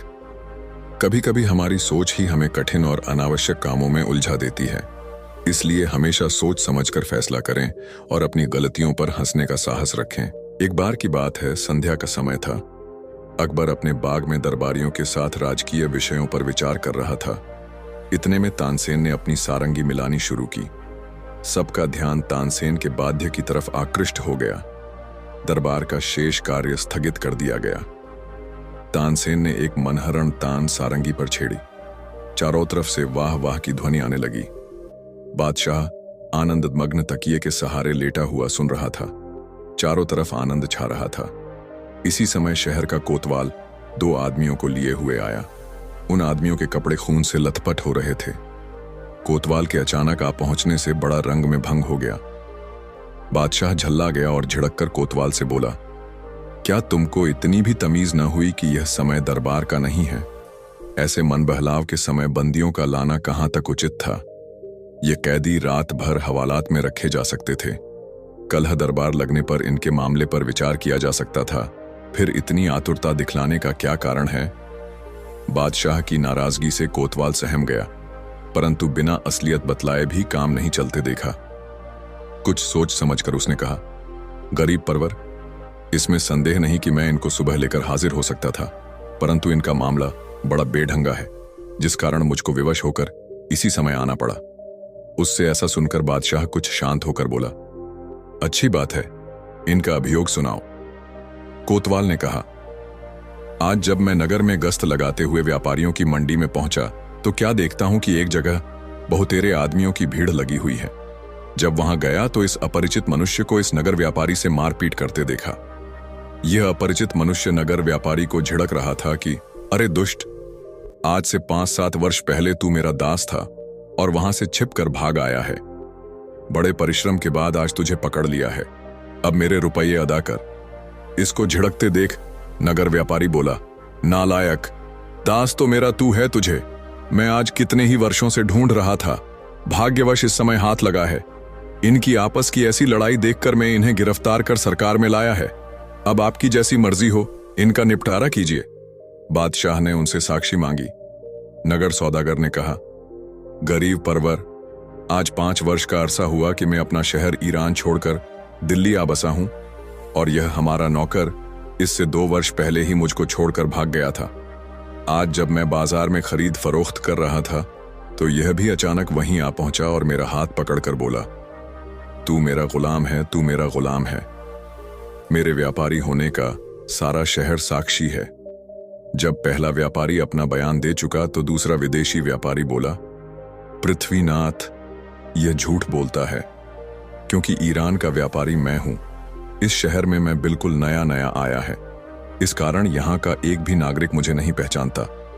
यह जो इस नगर में शेर अली के नाम से विख्यात हो रहा है, सो इसका फर्जी नाम है। यह नसीबा नाशरी मेरा गुलाम है। 7 वर्ष का जमाना गुजरा जब मैं इसे दुकान पर छोड़ बाहर व्यापार के लिए गया था। मौका देख यह मेरी बहुत बड़ी रकम चुरा कर भाग आया है। तभी से मैं इसकी खोज में दर दर ढूंढता फिरता हूं। आज 7 वर्षों के बाद यहां मिला है। इनका अभियोग दरबार के सभी लोग बड़े गौर से सुन रहे थे। मामला भी बड़ा पेचीदा जान पड़ता था। दोनों ही सौदागर के लिबास में थे और दोनों की मुखाकृति तीठ भी अमीरों की सी थी। जब यह मामला चल रहा था, इसी बीच एक सरदार साहब भी आ पहुंचे और नगर व्यापारी शेर अली को कैदी की सूरत में देखकर बोले, शेर अली, यह तुम्हारी क्या हालत है? तुम कैदी की सूरत में क्यों दिखाई पड़ रहे हो? शेर अली को इस सरदार के आने से बड़ी तसल्ली हुई और बोला, सरदार साहब, आप भी जानते हैं कि मैं कितने वर्षों से इस नगर में व्यापार कर रहा हूं और यहाँ का बच्चा बच्चा मुझे पहचानता है। समय के फेर से व दैव की अकृपा से आज मैं अपने ही दास द्वारा अभिशापित किया जा रहा हूं। सरदार बादशाह को चिताकर बोला, गरीब परवर, यह शेर अली आजकल का व्यापारी नहीं है, बल्कि लड़ाई के समय में इसने कई बार सरकार को रुपये की मदद देकर राजभक्ति प्रकट की है। शेर अली की तरफ इशारा करके, शेर अली, यह तुम्हारी ही उदारता का कारण था कि मैंने गुजरात ऐसे सामर्थ्यशाली अधिपति पर विजय प्राप्त की थी। तुम्हारी वह मदद हमारी नहीं बल्कि बादशाह की मदद थी। सरकार की तरफ से तुमको अभी तक उसका कोई पुरस्कार नहीं मिला है। सरदार की इस सारगर्भित साक्षी से बादशाह खुश हो गया और बोला, शेर अली को उस उपकार का बदला चुकाया जाएगा। बादशाह ने ईरान के सौदागर की तरफ इशारा करके कहा, क्यों भाई, तुमको भी किसी की साक्षी दिलानी है? यदि है तो उसे सामने लाओ। सरदार की साक्षी से तो नगर व्यापारी का शेर अली होना साबित होता है। ईरान का व्यापारी बोला, गरीब परवर, मैं इस स्थान में पहले पहल आया हूं। यहाँ की भाषा तक नहीं समझता और न यहाँ पर मेरा कोई परिचित ही है। अभी मेरा सामान भी बाहर ही पड़ा हुआ है। उसको यहाँ लाने में अभी कई दिन व्यतीत हो जाएंगे। फिर मैं किसकी साक्षी हूँ? हाँ, इतना जरूर है कि मैं दूर देशों से सुनता आ रहा हूँ कि आपके दरबार में बड़ा सच्चा न्याय होता है, इसलिए कृपया हमारा उचित न्याय करा दीजिए। दोनों फरीकैनों की बातें सुनकर एक सभासद ने बादशाह से अर्ज किया, पृथ्वीनाथ, यह मामला बड़ा ही बेढंगा दीख पड़ता है। इसका फैसला कवि गंग से कराया जाए। वे ऐसे मामलातों को महज खिलवाड़ मात्र समझा करते हैं। विचारा कवि गंग बड़ा घबराया और झट बोल उठा, हुजूर, बीरबल के रहते इसका न्याय करने की दूसरे की आवश्यकता नहीं है, अतएव इसका न्याय बीरबल से ही कराया जाए। वे इससे कभी इनकार नहीं कर सकते। बादशाह तो पहले ही से समझ रहा था। उसने बीरबल को आज्ञा दी, इस मामले को अच्छी तरह जांच कर न्याय करो। बीरबल ने भी सहर्ष स्वीकार किया। दोस्तों, एक दिन बादशाह अकबर अपने महल के बगीचे में टहलते हुए सोच रहे थे कि उनकी बुद्धिमानी की कोई परख कैसे हो। वह हमेशा बीरबल की सलाह लेते थे, लेकिन आज उन्हें लगा कि वह बीरबल को एक चुनौती देंगे। उन्होंने सोचा कि बीरबल को 3 ऐसे सवाल पूछे जाएं, जिनका जवाब किसी को भी देना मुश्किल हो। अकबर ने अपनी योजना को अमल में लाने के लिए दरबार में घोषणा की, आज मैं बीरबल से 3 सवाल पूछूंगा। अगर वह इन सवालों का सही जवाब दे देते हैं तो उन्हें शानदार इनाम मिलेगा, लेकिन अगर वह इन सवालों का सही जवाब नहीं दे पाए तो उन्हें सजा मिलेगी। बीरबल को दरबार में बुलाया गया। बीरबल हमेशा की तरह शांति से दरबार में पहुंचे और बादशाह से मिलने के लिए खड़े हो गए। अकबर ने गंभीरता से कहा, बीरबल, मैं तुमसे 3 सवाल पूछने जा रहा हूं। जवाब तुम्हें देना होगा और ये जवाब आसान नहीं होंगे। बीरबल मुस्कुराए और बोले, जहां अपना, मैं हर सवाल का उत्तर देने के लिए तैयार हूं। अकबर ने पहला सवाल पूछा, बीरबल बताओ, दुनिया में सबसे ताकतवर चीज क्या है? बीरबल एक पल के लिए सोचे, फिर धीरे से बोले, जहां पना, दुनिया में सबसे ताकतवर चीज समय आनंद है। समय? अकबर ने हैरान होकर पूछा, वो कैसे? बीरबल ने समझाया, समय कभी भी रुकता नहीं है। चाहे दुनिया की कोई भी ताकत हो, समय के सामने वह सब कमजोर हो जाती है। एक पल की देर या जल्दी किसी भी आदमी का जीवन बदल सकती है। समय की कोई पकड़ नहीं है, वह हमेशा चलता रहता है और किसी भी ताकतवर से ताकतवर को भी मात दे सकता है। अकबर ने सोचा, यह जवाब तो सही है, लेकिन दूसरा सवाल पूछता हूं। अकबर ने दूसरा सवाल पूछा, ठीक है बीरबल, अब बताओ, दुनिया में सबसे कीमती चीज क्या है? बीरबल बिना सोचे बोले, जहां पना, सबसे कीमती चीज मलनू सच्चाई वरेन है। सच्चाई? अकबर ने सवाल किया, वो कैसे? बीरबल ने कहा, सच्चाई एक ऐसी चीज है जो कभी भी छिप नहीं सकती। चाहे कितने भी झूठ बोले जाएं, सच्चाई एक दिन सामने आ ही जाती है। जब तक किसी ने सच्चाई नहीं पाई, तब तक वह दुखों में डूबा रहता है। सच्चाई के सामने हर किसी का दिल शुद्ध होता है और यही सबसे कीमती है। अकबर ने फिर से बीरबल की बातों को सही माना, लेकिन अब उन्होंने सोचा कि तीसरा सवाल बहुत कठिन पूछना चाहिए। अकबर ने गहरी सांस ली और तीसरा सवाल पूछा, बीरबल अब बताओ, दुनिया में सबसे अच्छा इंसान कौन है? यह सवाल सुनकर दरबार में हलचल मच गई। सभी को लगने लगा कि यह सवाल किसी के लिए भी मुश्किल होगा। बीरबल ने एक पल सोचा और फिर मुस्कुराते हुए कहा, जहां पनाह, सबसे अच्छा इंसान वह है जो दूसरों के दुख में शामिल हो और हमेशा मदद के लिए तैयार रहे।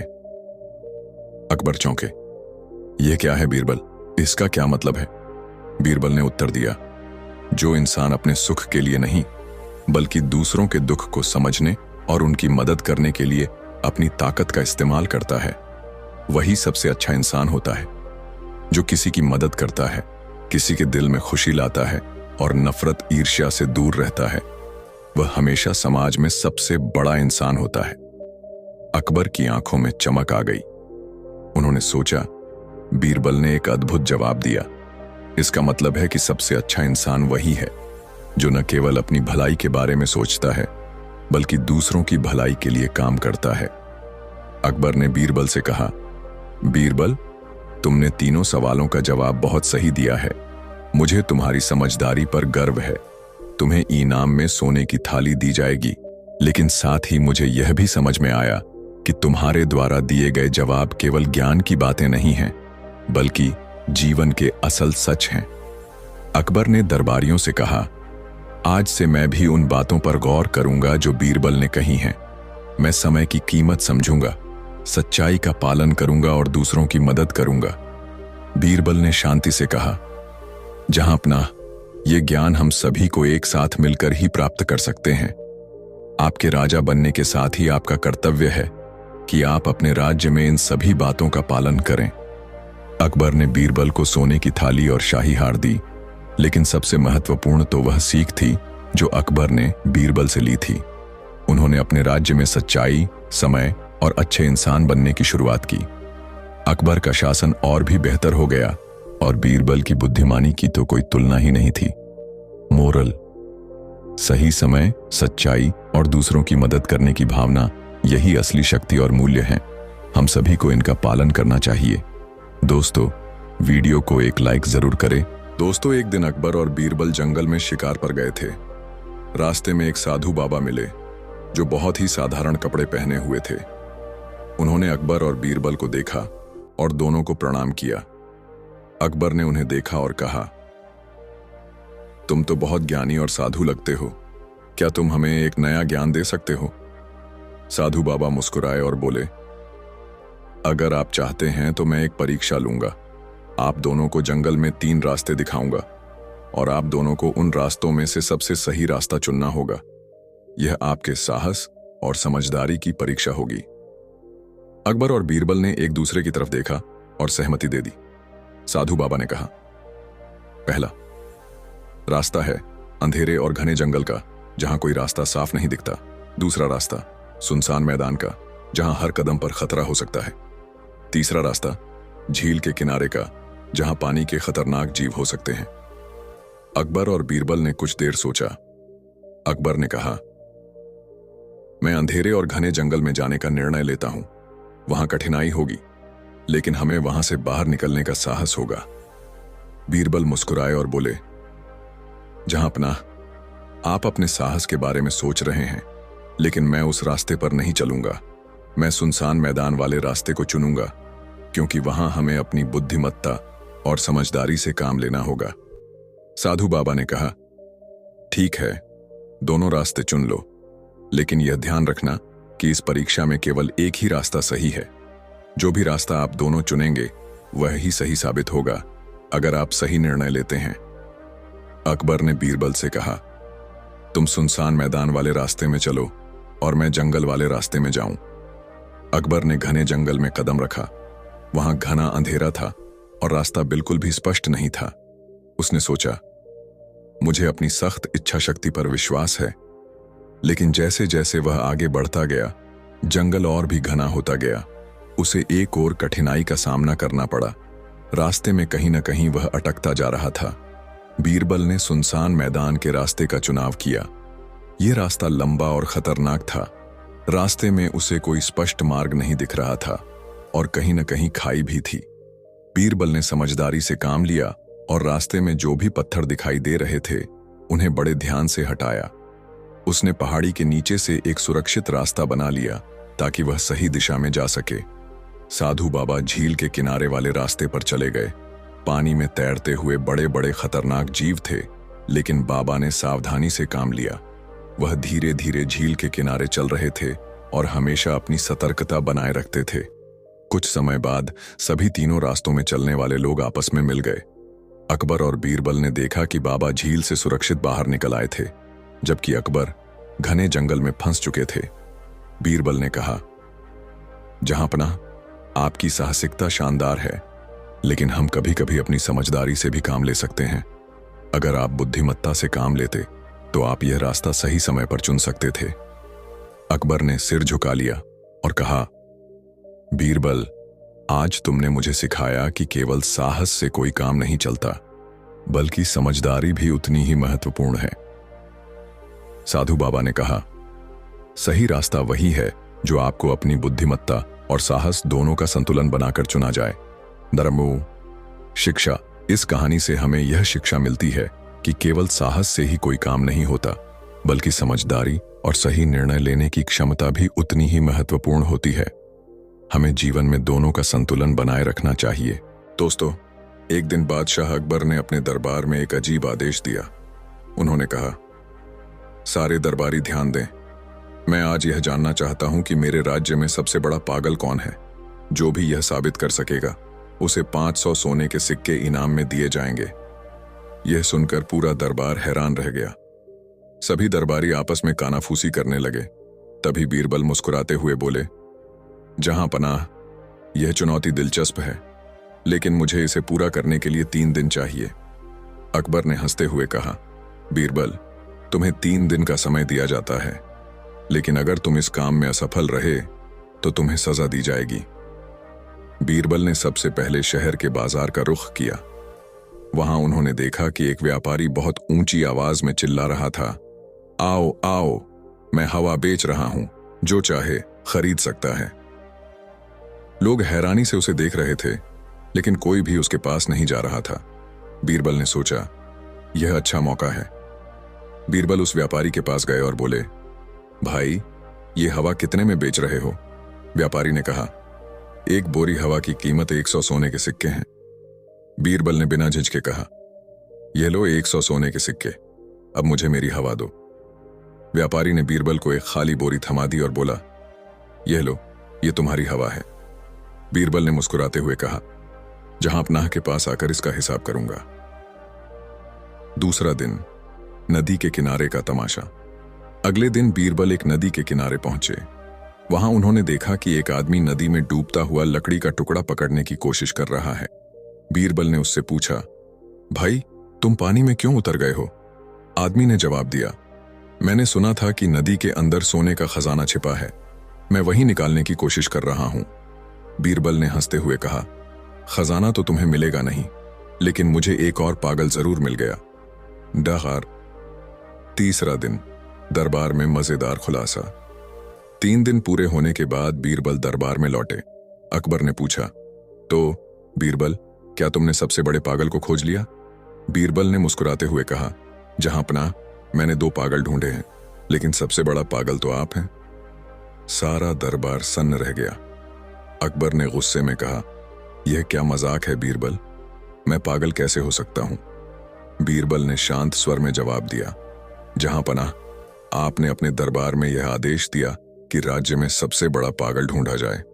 सोचिए, कोई समझदार व्यक्ति ऐसा आदेश देगा क्या? जो आदमी हवा खरीदता है, जो पानी में खजाना खोजता है, वे तो पागल हैं ही, लेकिन जिसने यह सब खोजने का काम मुझे दिया, वह सबसे बड़ा पागल है। सारा दरबार ठाकों से गूंज उठा। अकबर भी अपनी गलती समझ गए और हंसते हुए बोले, बीरबल, तुमने न केवल मेरी आंखें खोल दी, बल्कि यह भी साबित कर दिया कि हंसी मजाक में भी बहुत गहरी समझ होती है। 500 सोने के सिक्के तुम्हारे हुए। कॉन्ट्रेंसिक। कभी कभी हमारी सोच ही हमें कठिन और अनावश्यक कामों में उलझा देती है, इसलिए हमेशा सोच समझकर फैसला करें और अपनी गलतियों पर हंसने का साहस रखें। एक बार की बात है, संध्या का समय था। अकबर अपने बाग में दरबारियों के साथ राजकीय विषयों पर विचार कर रहा था।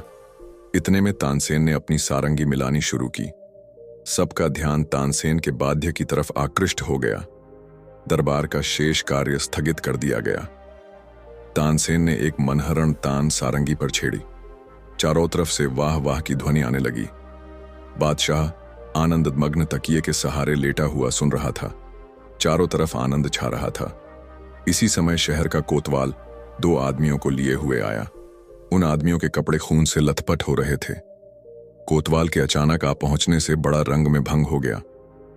बादशाह झल्ला गया और झिड़ककर कोतवाल से बोला, क्या तुमको इतनी भी तमीज न हुई कि यह समय दरबार का नहीं है? ऐसे मन बहलाव के समय बंदियों का लाना कहां तक उचित था? ये कैदी रात भर हवालात में रखे जा सकते थे। कलह दरबार लगने पर इनके मामले पर विचार किया जा सकता था। फिर इतनी आतुरता दिखलाने का क्या कारण है? बादशाह की नाराजगी से कोतवाल सहम गया, परंतु बिना असलियत बतलाए भी काम नहीं चलते देखा। कुछ सोच समझकर उसने कहा, गरीब परवर, इसमें संदेह नहीं कि मैं इनको सुबह लेकर हाजिर हो सकता था, परंतु इनका मामला बड़ा बेढंगा है, जिस कारण मुझको विवश होकर इसी समय आना पड़ा। उससे ऐसा सुनकर बादशाह कुछ शांत होकर बोला, अच्छी बात है, इनका अभियोग सुनाओ। कोतवाल ने कहा, आज जब मैं नगर में गश्त लगाते हुए व्यापारियों की मंडी में पहुंचा तो क्या देखता हूं कि एक जगह बहुतेरे आदमियों की भीड़ लगी हुई है। जब वहां गया तो इस अपरिचित मनुष्य को इस नगर व्यापारी से मारपीट करते देखा।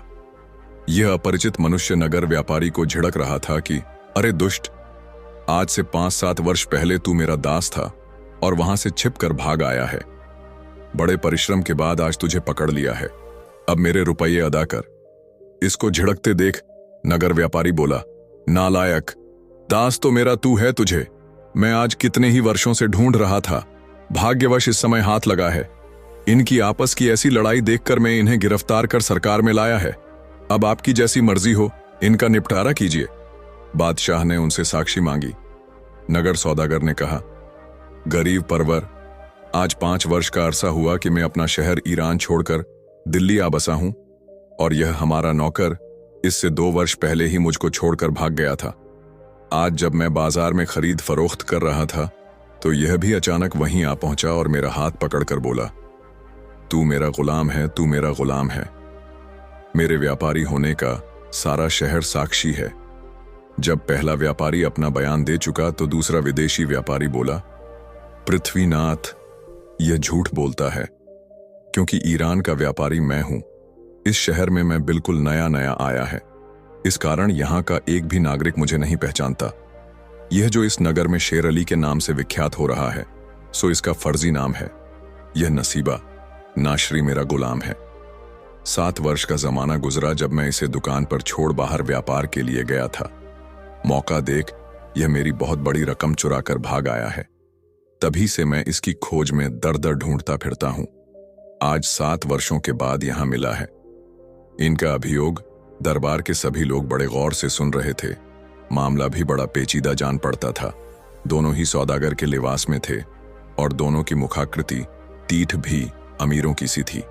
जब यह मामला चल रहा था, इसी बीच एक सरदार साहब भी आ पहुंचे और नगर व्यापारी शेर अली को कैदी की सूरत में देखकर बोले, शेर अली, ये तुम्हारी क्या हालत है?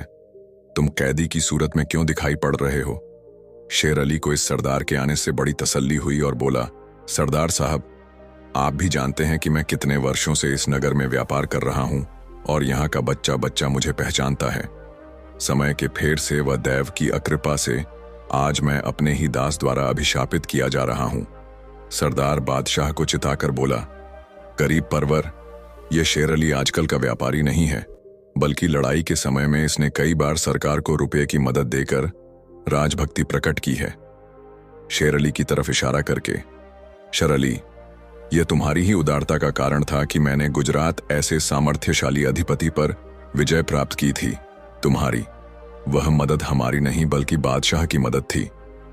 सरकार की तरफ से तुमको अभी तक उसका कोई पुरस्कार नहीं मिला है। सरदार की इस सारगर्भित साक्षी से बादशाह खुश हो गया और बोला, शेर अली को उस उपकार का बदला चुकाया जाएगा। बादशाह ने ईरान के सौदागर की तरफ इशारा करके कहा, क्यों भाई, तुमको भी किसी की साक्षी दिलानी है? यदि है तो उसे सामने लाओ। सरदार की साक्षी से तो नगर व्यापारी का शेर अली होना साबित होता है। ईरान का व्यापारी बोला, गरीब परवर, मैं इस स्थान में पहले पहल आया हूं, यहां की भाषा तक नहीं समझता और न यहां पर मेरा कोई परिचित ही है।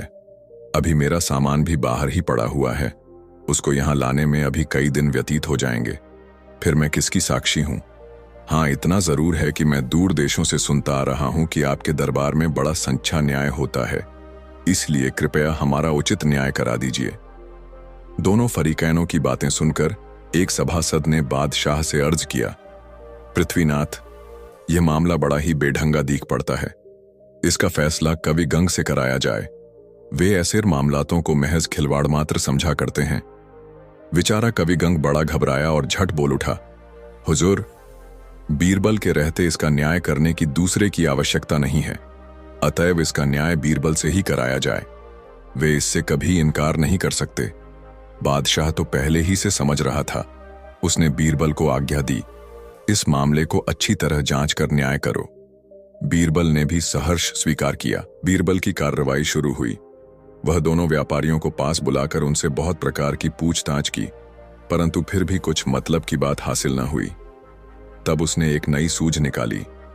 बीरबल उन दोनों सौदागरों को एक जगह खड़ा कराकर एक झल्लाद को नंगी तलवार लिए हुए बुलवाया। जब वह आकर हाजिर हुआ तो बीरबल उससे बोला, क्या देखता है, गुलाम को अभी मार डाल। बीरबल के मुख से इतना शब्द निकलते ही झल्लाद तलवार लेकर झपटा।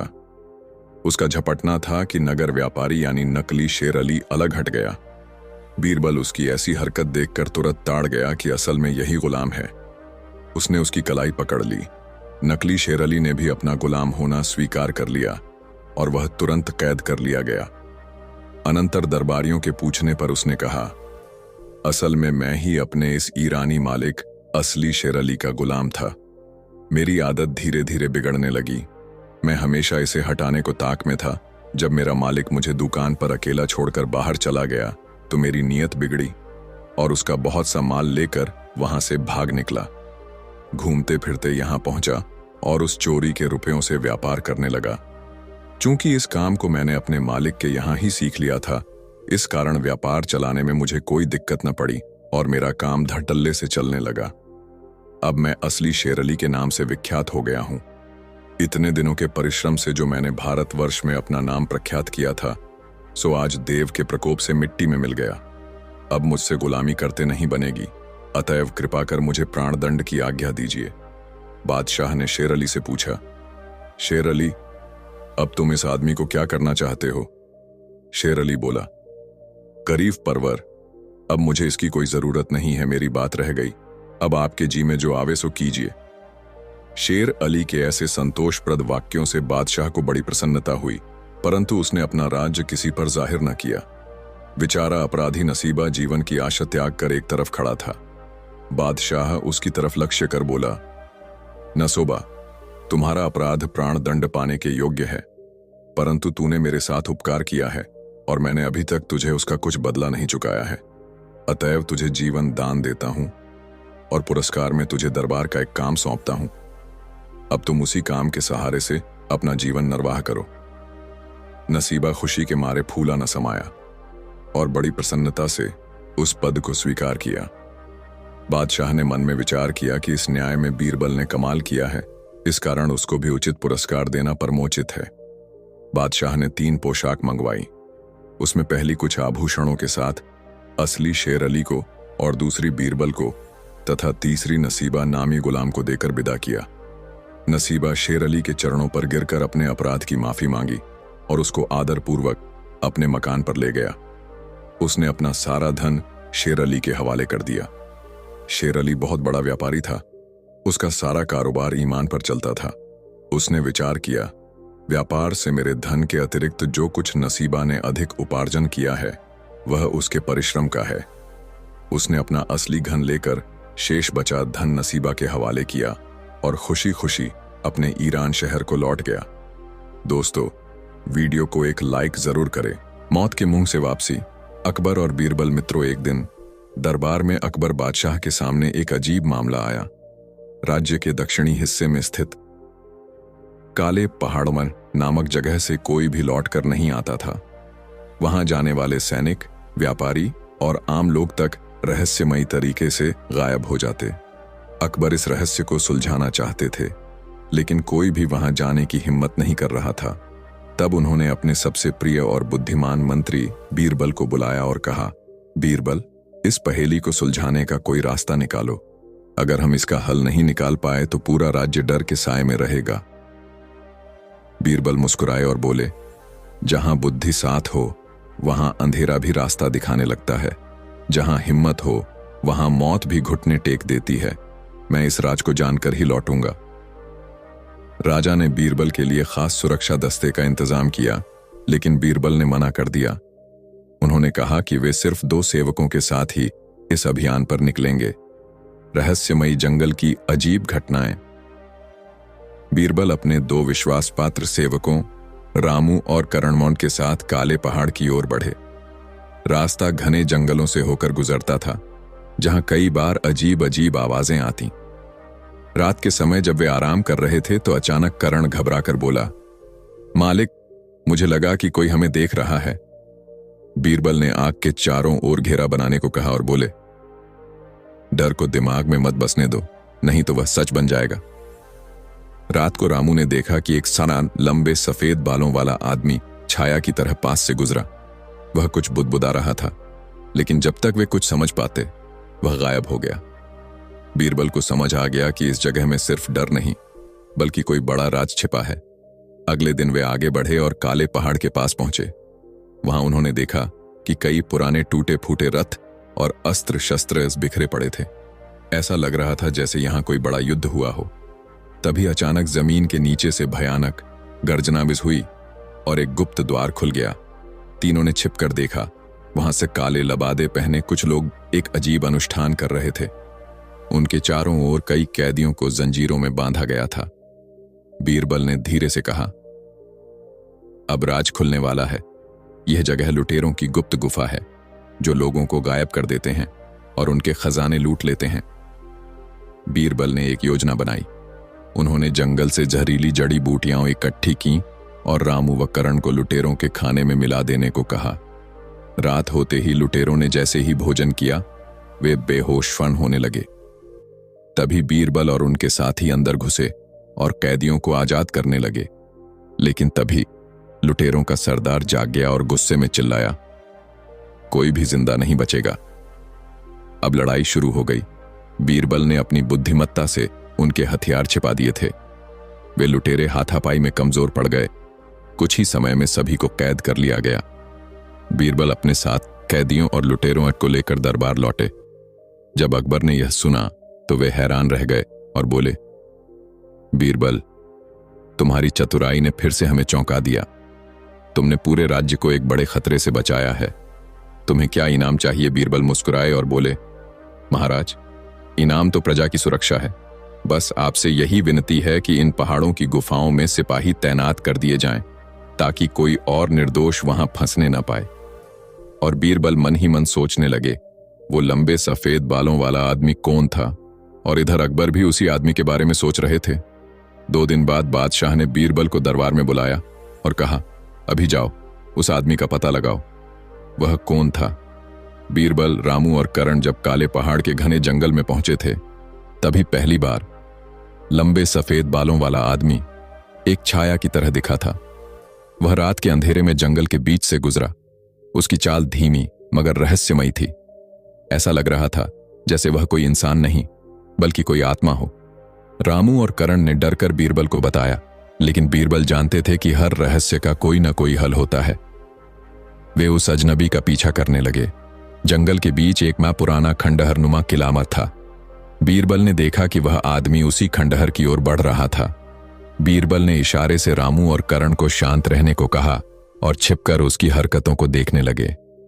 वह आदमी वहां जाकर किसी से बात कर रहा था, लेकिन अंधेरे की वजह से कोई और दिखाई नहीं दे रहा था। तुम्हें पता है कि राज अब बाहर आ सकता है। उस आदमी की आवाज गहरी और कंपन से भरी थी। हमें सावधान रहना होगा। अगर कोई और यहां आया तो उसे मौत की घाटी में फेंक देना। यह सुनकर बीरबल चौकन्ने हो गए। इसका मतलब यह था कि यह रहस्यमयी आदमी लुटेरों के साथ जुड़ा हुआ था और उनके भेद जानता था। सफेद बालों वाला आदमी कौन था? बीरबल ने अपनी बुद्धिमत्ता से एक चाल चली। वे अगले दिन बुजुर्ग साधुनैन के भेष में उसी खंडहर के पास पहुंचे और जोर से बोलने लगे, हे जंगल के देवता, यह जंगल शापित है। जो भी यहां अन्याय करता है वह खुद मौत का शिकार हो जाता है। उनकी आवाज सुनते ही सफेद बालों वाला आदमी डर के मारे बाहर निकला। अब उसका चेहरा साफ नजर आ रहा था। उसकी आंखें गहरी और लाल थीं, जैसे वह कई रातों से नहीं सोया हो। उसकी दाढ़ी भी सफेद थी और चेहरा झुर्रियों से भरा था। उसके कपड़े फटे पुराने थे, लेकिन शरीर मजबूत लग रहा था। बीरबल ने उसकी आंखों में देखा और मुस्कुराकर कहा, तुम जंगल के रक्षक नहीं बल्कि इन लुटेरों के सरगना हो। उस आदमी ने एक पल को गहरी सांस ली, फिर कहा, हां, मैं ही हूं, लेकिन मुझे मजबूरी में यह सब करना पड़ा। उस आदमी का नाम अमरनाथ मुन था। वह तेनन राज्य का एक पूर्व सेनापति पौना था। वचन राज्य का एक पूर्व सेनापति था जिसे कई साल पहले दुश्मन सैनिकों ने बुरी तरह घायल कर दिया था।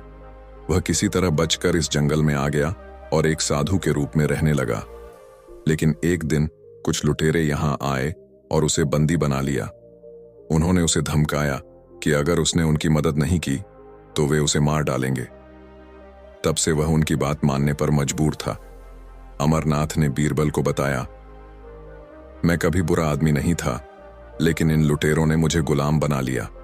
मैं नहीं चाहता था कि कोई निर्दोष मरे, इसलिए मैं हर नए आने वाले को जंगल से डराकर भगाने की कोशिश करता था। बीरबल ने मुस्कुराकर कहा, अब तुम आजाद हो, लेकिन अब तुम्हें इस अन्याय को खत्म करने में हमारी मदद करनी होगी। अमरनाथ ने हामी भरी और कहा, मैं जानता हूं कि लुटेरों का असली ठिकाना कहां है। मैं तुम्हें वहां ले चलूंगा। अगली रात अमरनाथ बीरबल और उनके साथियों को लुटेरों के गुप्त ठिकाने उस तक ले गया। उन्होंने लुटेरों के सारे हथियार नष्ट कर दिए और उन पर हमला कर दिया। अचानक हुए इस हमले से लुटेरे घबरा गए और भागने लगे। बीरबल और उनके सैनिकों ने सभी को पकड़ लिया और राजा अकबर के दरबार में ले आए। अकबर ने अमरनाथ की बहादुरी देखी और कहा, तुमने अपनी बुद्धि और साहस से राज्य की रक्षा की है। तुम्हें फिर से हमारे सेनापति का दर्जा दिया जाता है। अमरनाथ की आंखों में आंसू थे। सालों बाद उसे अपनी पहचान वापस मिल गई थी। अंत में इस तरह सफेद बालों वाला रहस्यमयी आदमी कोई आत्मा या भूत नहीं था, बल्कि एक पाम सेनापति था जो लुटेरों के डर से छिपकर जी रहा था। बीरबल की चतुराई से न सिर्फ लुटेरों का अंत हुआ, बल्कि एक बहादुर योद्धा को उसका सम्मान भी वापस मिला। अकबर ने बीरबल को इस अद्भुत सफलता के लिए मोती और सोने के आभूषणों से नवाजा और पूरे दरबार में जश्न मनाया गया। इस तरह बीरबल ने एक बार फिर अपनी बुद्धिमानी से राज्य को संकट से बचाया और मौत के मुंह से वापसी की। दोस्तों, वीडियो को एक लाइक जरूर करें दोस्तों, एक दिन बादशाह अकबर अपने दरबारियों के साथ दरबार ए आम में बैठे हुए थे। तभी महल से उनके लिए बुलावा आ गया। बादशाह अकबर जाने के लिए तैयार हुए ही थे कि दूसरा बुलावा आ गया। जिन बेगम साहिबा का बुलावा आया था, बादशाह उन्हें बहुत प्यार करते थे, इसलिए वे जल्दी से दरबार से उठकर महल की तरफ जाने लगे। तभी उन्होंने देखा कि बीरबल मुंह फेर कर मुस्कुरा रहा है। बादशाह से यह देखा नहीं गया और क्रोधित होकर उन्हें हुक्म दिया, बीरबल, तुम यहां से फौरन निकल जाओ और अब इस जमीन पर पैर नहीं रखना, वरना तुम्हें अपनी जान गंवानी पड़ेगी। बीरबल ने हुक्म मान लिया और नरम लहजे में सलाम करते हुए दरबार से बाहर चले गए। बीरबल के जाने के बाद कुछ दरबारी तो बीरबल के जाने से खुश हुए और कुछ दरबारी परेशान हो गए। जब बीरबल को गए काफी दिन हो गए तो बादशाह अकबर का गुस्सा ठंडा पड़ गया। इधर बीरबल के न होने से दरबार के कामों में बहुत सी परेशानियां ठंडा लगीं। स्वयं बादशाह अकबर बहुत परेशान हो गए। अब उन्हें बीरबल के न होने का एहसास होने लगा। वे बीरबल को बुलाने के लिए तरकीब सोचने लगे। एक दिन अकबर बादशाह अपने महल के झरोखे से बाहर का नजारा देख रहे थे कि उन्होंने एक गाड़ी में बीरबल को जाते हुए देखा। बादशाह अकबर ने हुक्म देकर गाड़ी को रुकवा लिया। गाड़ी के रुकने के बाद बादशाह अकबर ने क्रोधित स्वर में बीरबल से पूछा, तुमने मेरा हुक्म क्यों टाला?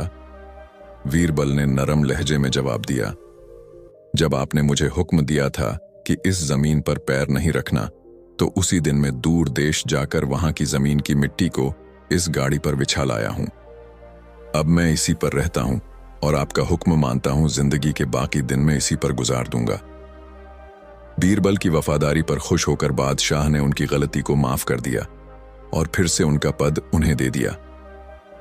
दोस्तों, वीडियो को एक लाइक जरूर करें। दोस्तों, एक बार एक बादशाह का अंगूठा युद्ध में कट गया। उस बादशाह ने राज्य के बड़े से बड़े हकीमों से उसका उपचार कराया, मगर किसी प्रकार का फायदा नहीं हुआ। अधिक उपचार करने से इतना अवश्य हुआ कि अंगूठे में मांस तो आ गया, परंतु नया नाखून नहीं आया। बादशाह ने सब हकीमों को जेल में डलवा दिया और कहा, हमारे अंगूठे पर नाखून आने के बाद ही तुम लोग छूट सकोगे, नहीं तो तुम्हारा छुटकारा कभी नहीं होगा। इसके बाद उसने यह कानून ही बना दिया, यदि कोई वैद्य का काम करता पाया जाता तो बादशाह उसे अपने पास बुलाकर औपध ही पूछता। अगर वह न बता पाता तो उसे जेल में डाल दिया जाता था। यह देखकर राज्य के सभी हकीम डर गए। बहुतों ने तो यह काम ही छोड़ दिया और कितने ही इधर उधर छिप गए। रोगियों को चिकित्सा के लिए वैद्य मिलना मुश्किल हो गया। यह खबर फैलते फैलते दिल्ली तक पहुंची और अकबर बादशाह ने भी सुनी। अकबर बादशाह को बहुत आश्चर्य हुआ। उन्होंने गरीब जनता को इस अत्याचार से छुड़ाने के लिए बहुत बड़ी सभा करके इसका उपाय पूछा। बीरबल भी वहां मौजूद थे। वह बोले, जहां पनाह, यदि आप मुझे जाने की आज्ञा दें तो मैं किसी न किसी उपाय से उन लोगों को छुटकारा दिला सकता हूं। अकबर बादशाह ने खुशी से बीरबल को वहां जाने की आज्ञा दे दी।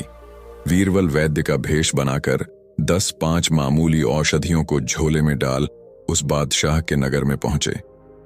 उस समय बादशाह के डर से नगर में कोई वैद्य नहीं रहता था, इसलिए बीरबल की ख्याति बहुत शीघ्र ही पूरे राज्य में फैल गई। वहां के लोगों ने उसे भाग जाने की सलाह देते हुए कहा कि अगर बादशाह सुन लेगा तो उसको जेल में डलवा देगा, परंतु बीरबल ने किसी का कहना नहीं माना और हिम्मत से अपना काम करता रहा। धीरे धीरे उसकी खबर बादशाह तक पहुंची। बादशाह ने उसे और कहा, वैद्य साहब, हमने आपकी बड़ी प्रशंसा सुनी है। यदि तुरंत बुलवाया आप हमारे अंगूठे का नाखून उगा सकें तो हम आपका एहसान कभी नहीं भूलेंगे। मुझे इस रोग की ऐसी दवा याद है जिसके लगाने से केवल 5 दिन में ही नाखून आना शुरू हो जाता है।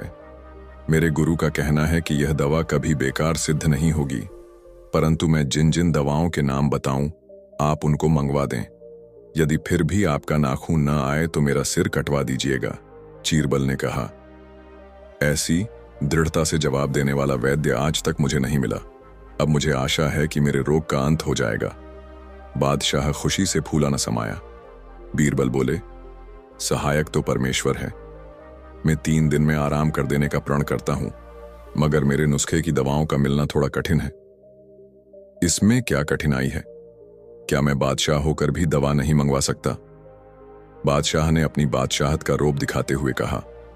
बीरबल बोले, परमेश्वर की कृपा से सब कुछ हो सकता है।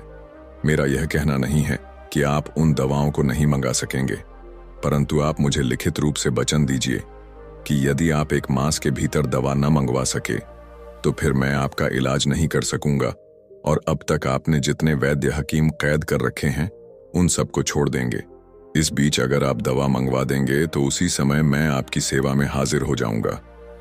यह सुनकर बादशाह ने सोचा कि इस हकीम को मेरे प्रभाव और धन की खबर नहीं है। यह ऐसी कौन सी दवा मंगवाएगा जिसका मूल्य मैं नहीं दे सकूंगा। यह सोचकर उसने बीरबल के कथन अनुसार प्रतिज्ञा पत्र लिख दिया और उससे दवाओं के नाम पूछे। बीरबल ने अपनी इच्छानुसार काम होता देखकर एक शेर पढ़कर सुनाया। क्या अजब आना है उस नाखून का, फूल गरगूलर का हो, पेशाब मछली का। बादशाह ने यह शेर सुनकर दोनों वस्तुएं लाने के लिए दीवान को आज्ञा दी। बेचारा दीवान काफी परिश्रम करके थक गया, परंतु इन दोनों वस्तुओं का कहीं नामो निशान भी नहीं पा सका। अवधि पूरी हो गई। लाचार होकर बादशाह को सभी हकीमों और वैद्यों को छोड़ना पड़ा। फिर बादशाह ने उन वैद्यों को बुलाकर शेर में कही गई दवाओं के गुण पूछे। सबने उन दवाओं की प्रशंसा की क्योंकि बीरबल उनको पहले ही समझा चुके थे। हकीमों ने अपना छुटकारा पाने की वजह से बीरबल को बहुत धन्यवाद दिया। उसके पश्चात बीरबल ने दिल्ली आकर सब बातें अकबर बादशाह को बताई। वे भी उसकी बुद्धिमानी से बहुत प्रसन्न हुए। दोस्तों, वीडियो को एक लाइक जरूर करें। दोस्तों, एक धनवान कंजूस व्यक्ति की तारीफ में एक कवि कविता लिखकर उससे मिला और कवि ने अपनी कविता बड़ी शान से पढ़कर उसे सुनाई। वह कंजूस समझ गया कि यह कवि उससे कुछ लेने के लिए ही यहां आया है। प्रशंसा में कविता पढ़ना तो एक बहाना है। कंजूस ने सोचा कि क्यों ना मैं भी इसे अपनी बातों से खुश करके यहां से जाने पर मजबूर कर दूं। यह सोचते हुए वह कंजूस बोला, बहुत खूब कवि महोदय, आपने मेरी तारीफ में बहुत अच्छी कविता लिखी है। कल आप आइए, मैं आपकी मुराद अवश्य पूरी करूंगा। कवि वापस चला गया। कंजूस बहुत ही खुश हुआ कि चलो बला टली, कुछ देना ना पड़ा और बात भी बन गई। दूसरे दिन कवि कुछ धन पाने के लालच में कंजूस से मिलने आया। कवि पर नजर पड़ते ही कंजूस बोला, तुम कौन हो भाई, किससे मिलना है? यह कहकर कंजूस ने ऐसा नाटक किया जैसे उसने कवि को कभी देखा ही ना हो। कवि आश्चर्य से चौंकते हुए बोला, महोदय, आप ये क्या कह रहे हैं? कल ही तो मैं आपसे मिला था और आपकी तारीफ में खूबसूरत सी कविता भी लिखकर सुनाई थी। आप इतने कम समय में ही मुझे भूल गए। कंजूस बोला, कल की बात आज करने से कोई लाभ नहीं। जैसे कल तुमने मुझे कविता सुनाई वैसे ही मैंने भी अपनी मीठी मीठी बातें तुम्हें सुना दी थी। न तो तुमने मुझे कुछ दिया और न मैंने तुम्हें कुछ दिया। हिसाब बराबर हो गया। अब तुम मेरा पीछा छोड़ो। कंजूस के इतना कहने पर वह कवि वहां से सीधे घर आया और अपने एक दोस्त के साथ बीरबल से मिला और अब तक जो हुआ था वह सब बीरबल को बता दिया। बीरबल बोले, कवि महोदय, आप एक हफ्ते के बाद अपने इस दोस्त को उस कंजूस के यहां भेजना। जब आपका दोस्त कामकाज के बहाने उससे मित्रता कर ले तब किसी दिन उसे घर पर आने का निमंत्रण देना। उस दिन मुझे भी बुला लेना, लेकिन इतना अवश्य ध्यान रहे कि उसे केवल न्योता देना है, खाना नहीं खिलाना है। बीरबल यह कहकर दरबार के कामकाज में तल्लीन हो गए। कवि का मित्र कुछ ही रोज में कंजूस से काफी घुल मिल गया। जब मित्रता गाढ़ी हो गई तब एक दिन कंजूस को उस व्यक्ति ने खाने का निमंत्रण दिया। कंजूस ने निमंत्रण स्वीकार कर लिया। बीरबल और कवि को भी इसकी खबर कर दी। कवि वेश बदलकर दोस्त के घर आ पहुंचे। बीरबल भी वेश बदलकर आ गए। थोड़ी देर बाद कंजूस भी आ गया।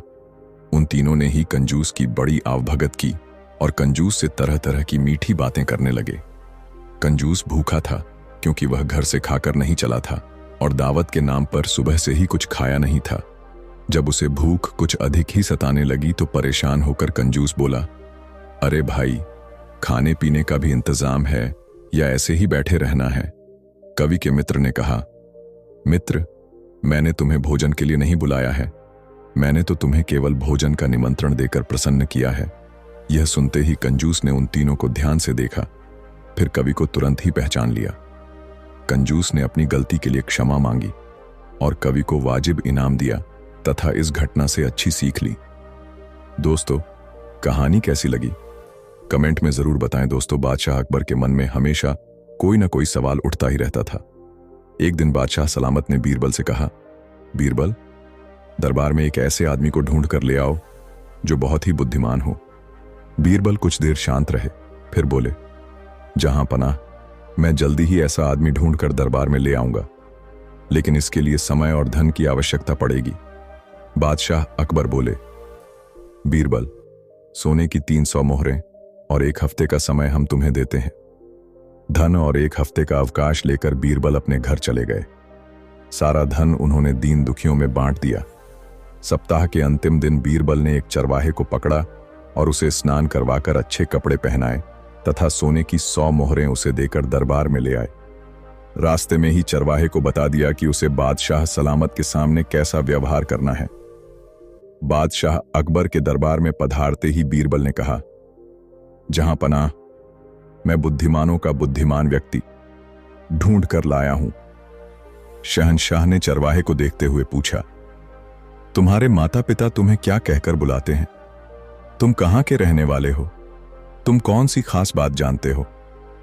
एक साथ इतने सवाल बादशाह अकबर ने कर दिए, लेकिन चरवाहे ने किसी भी सवाल का जवाब नहीं दिया, क्योंकि बीरबल ने उसे पहले से ही चुप रहने के लिए कहा था। बादशाह ने शिकायत भरे लहजे में बीरबल से कहा, बीरबल, यह कहीं गूंगा और बहरा तो नहीं है? इसने तो हमारे किसी भी सवाल का जवाब नहीं दिया। भला यह बुद्धिमानों का बुद्धिमान कैसे हो सकता है? बीरबल ने शीश नवाकर कहा, हुजूर, यह इसकी बुद्धिमानी है। इसने अपने बड़े बूढ़ों से सीख रखा है कि राजा और स्वयं से अधिक समझदार व्यक्ति के सामने चुप रहने में ही भलाई है। यह उनसे मिले ज्ञान का अनुसरण कर रहा है। बादशाह अकबर बीरबल के इस तर्क के आगे अब क्या बोलते। वे मुस्कुराकर ही रह गए और चरवाहे को इनाम देकर सम्मान के साथ दरबार से विदा किया। दोस्तों, शाही महल की सबसे ऊंची छत पर बीरबल बादशाह अकबर के साथ बैठे गुफ्तगू कर रहे थे। तभी उन्होंने सामने देखा, कुछ दूरी पर कुछ लोग एक राहगीर को लूट रहे थे। राहगीर अपने सामान को बचाने की कोशिश में था, लेकिन वह अकेला। राहगीर इतने लोगों के आगे हार गया और उसका कोई वश न चला। राहगीर पिट भी गया और उसका सब माल असबाब भी उससे छिन गया। वह लहूलुहान राहगीर बादशाह सलामत के किले के नजदीक आया और चीख चीख कर कहने लगा, यह बड़ी शर्म और आश्चर्य की बात है। बादशाह के सामने ही लुटेरे मेरा सामान लूट कर भाग गए। उसकी चीख पुकार बादशाह के कान में पड़ी तो उन्हें भी बड़ा कष्ट हुआ और उन्होंने बीरबल को फटकारते हुए कहा, क्या बीरबल, यह है तुम सबकी शासन व्यवस्था? जब हमारी आंखों के सामने ही हमारी प्रजा लुट जाती है, तब हमारी आंखों के पीछे यहां क्या नहीं होता होगा? बीरबल ने बड़ी ही नम्रता से कहा, जहां अपना, क्या आपको यह कहावत नहीं मालूम कि दीपक दूसरों को रोशनी देता है पर उसके तले अंधेरा ही रहता है? शहंशाह अकबर अवाक रह गए। बीरबल के कहने का आशय था कि प्रशासन की नाक के तले ऐसा ही होता है जब कर्मचारी घूसखोर होते हैं। बीरबल ने बातों ही बातों में बादशाह को यह समझा दिया था कि यह सब प्रशासन में डील देने का नतीजा है। दोस्तों, कहानी कैसी लगी कमेंट में जरूर बताएं दोस्तों। बादशाह अकबर अभी दरबार में आकर बैठे ही कि तभी दरबार में लंका के राजा का एक दूत हाजिर हुआ। बादशाह अकबर ने उसका स्वागत करते हुए कहा, कहो, कैसे आना हुआ? दूत सिर झुकाकर बोला, जहां पनाह, आपके दरबार में एक से बढ़कर एक बुद्धिमान, चतुर तथा हाजिर जवाब दरबारी हैं। हमारे महाराज ने यहां मुझे एक घड़ा अक्ल लाने के लिए भेजा है। बादशाह अकबर यह सुनकर चौंक गए कि भला अक्ल भी कहीं घड़े में भरी जा सकती है। लगता है लंका का राजा हमारी हंसी उड़ाना चाहता है। यह सोचते सोचते बादशाह को बीरबल की याद हो गई। बादशाह अकबर ने बीरबल को बुलवाकर उसे यह बात बताई। बीरबल बोले, जहां पनाह, अक्ल का प्रबंध तो हो जाएगा, पर इस काम में कुछ हफ्ते लग सकते हैं। शहंशाह अकबर ने बीरबल को समय दे दिया। बीरबल अब इस काम में लग गए और एक नौकर से कहा कि वह छोटे मुंह वाले मिट्टी के कुछ घड़ों का इंतजाम करे। नौकर घड़े लेकर आया तो बीरबल नौकर को लेकर कद्दू की बेल तक गए और उन्होंने एक घड़े में एक छोटे कद्दू डाल दिए। इसके बाद उन्होंने बाकी घड़ों में भी इसी तरह से कद्दू रख दिए। फिर बीरबल ने नौकर से कहा, इन घड़ों की देखभाल सावधानी पूर्वक करना। बीरबल यह कहकर कामकाज में लग गए। समय पूरा हो गया तब बीरबल दरबार में हाजिर हुए। शहंशाह अकबर ने पूछा, बीरबल, अक्ल के घड़ों की स्थिति क्या है? जहां अपना बस 2 हफ्ते का और समय चाहिए, फिर सारे घड़े अक्ल से भर जाएंगे। 2 हफ्ते बाद बीरबल ने आकर देखा कि घड़े में कद्दू के फल घड़े जितने हो गए हैं। वह बहुत ही खुश हुए और इसके दूसरे दिन बीरबल दरबार में पहुंचे और लंका के दूत को बुलवाया।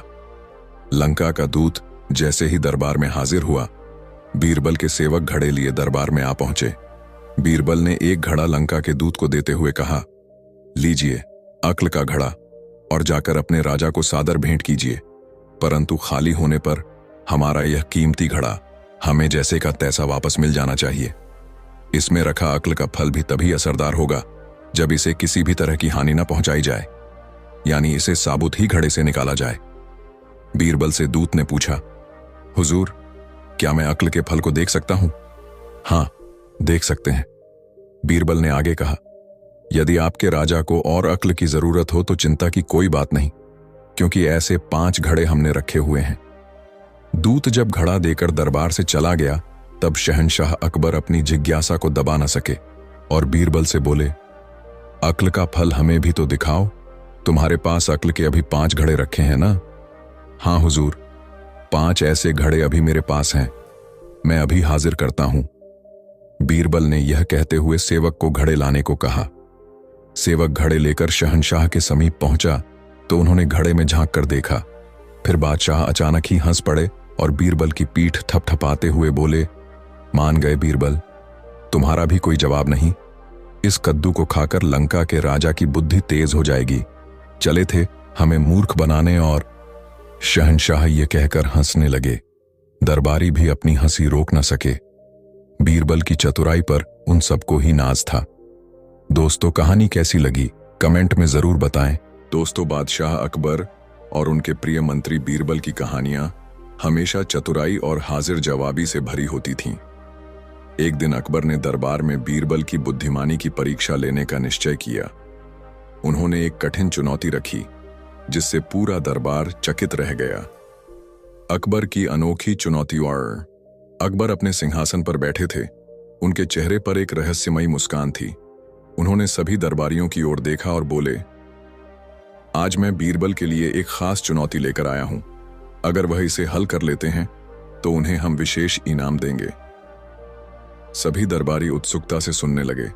बीरबल ने भी हाथ जोड़कर कहा, जहां अपना, आपकी चुनौती स्वीकार है। बताइए मुझे क्या करना होगा? अकबर मुस्कुराए और बोले, बीरबल, तुम्हें कल सुबह तक मेरे पास ऐसी चीज लानी होगी जो अगर हम किसी दुखी व्यक्ति को दें तो वह खुश हो जाए, और अगर किसी खुश व्यक्ति को दें तो वह दुखी हो जाए। यह सुनकर पूरे दरबार में सन्नाटा छा गया। दरबारी सोच में पड़ गए। ऐसी कौन सी चीज हो सकती है जो दुखी को खुश कर दे और खुश को दुखी? बीरबल ने अकबर की चुनौती स्वीकार कर ली और दरबार से विदा लेकर इस पहेली का हल ढूंढने निकल पड़े। बीरबल की चतुराई। बीरबल पूरे राज्य में घूमे। उन्होंने विद्वानों, व्यापारियों, किसानों और साधुओं से बात की, लेकिन किसी के पास ऐसा कोई उत्तर नहीं था जो दोनों स्थितियों में सही बैठता। एक सुनार ने कहा, महाराज, एक कीमती हीरा लीजिए। अगर गरीब को देंगे तो वह खुश हो जाएगा, लेकिन राजा को देंगे तो उसे खास फर्क नहीं पड़ेगा। बीरबल ने सिर हिलाया, नहीं, यह उत्तर सही नहीं है। हमें कुछ ऐसा चाहिए जो हर स्थिति में काम करे। फिर उन्होंने एक साधु से पूछा। साधु ने ध्यान लगाकर कहा, समय सबसे बड़ा गुरु है, लेकिन इसका उत्तर तुम्हारी समस्या का समाधान नहीं देगा। बीरबल को अभी भी सही उत्तर नहीं मिला था। वे सोचते सोचते रात के समय अपने घर पहुंचे। तभी उनकी पत्नी ने मुस्कुराते हुए पूछा, आज आप इतने चिंतित क्यों लग रहे हैं? बीरबल ने पूरी बात बताई। उनकी पत्नी ने मुस्कुराकर एक छोटी सी अंगूठी दी और कहा, इस पर एक वाक्य लिखवा दो जो अकबर की शर्त को पूरा कर सके। बीरबल के चेहरे पर चमक आ गई। उन्होंने सोने की उस अंगूठी को लिया और सुनार के पास जाकर उस पर कुछ खुदवाया। बीरबल का उत्तर। अगली सुबह दरबार में सभी बेसब्री से इंतजार कर रहे थे कि बीरबल क्या लेकर आएंगे। अकबर ने पूछा, बीरबल, क्या तुमने हमारी चुनौती का हल निकाल लिया? बीरबल मुस्कुराए और एक छोटी सी अंगूठी अकबर को दी। अकबर ने ध्यान से देखा, उस पर कुछ लिखा था, यह समय भी बीत जाएगा। अकबर ने वाक्य पढ़ते ही गहरी सांस ली। दरबार में एक अजीब सी शांति छा गई। बीरबल ने समझाया, जहां अपना, अगर कोई दुखी व्यक्ति इस अंगूठी को देखेगा और पढ़ेगा कि यह समय भी बीत जाएगा, तो उसे उम्मीद मिलेगी और वह खुश हो जाएगा। उसे एहसास होगा कि दुख हमेशा नहीं रहेगा।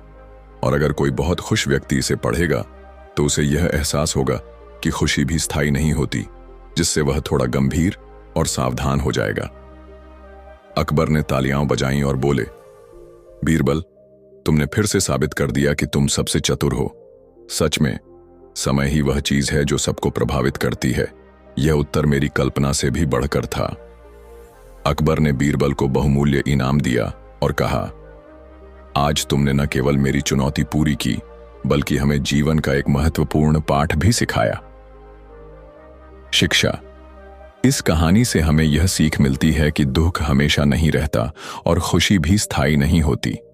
जीवन में हर परिस्थिति बदलती रहती है, इसीलिए हमें धैर्य और संतुलन बनाए रखना चाहिए।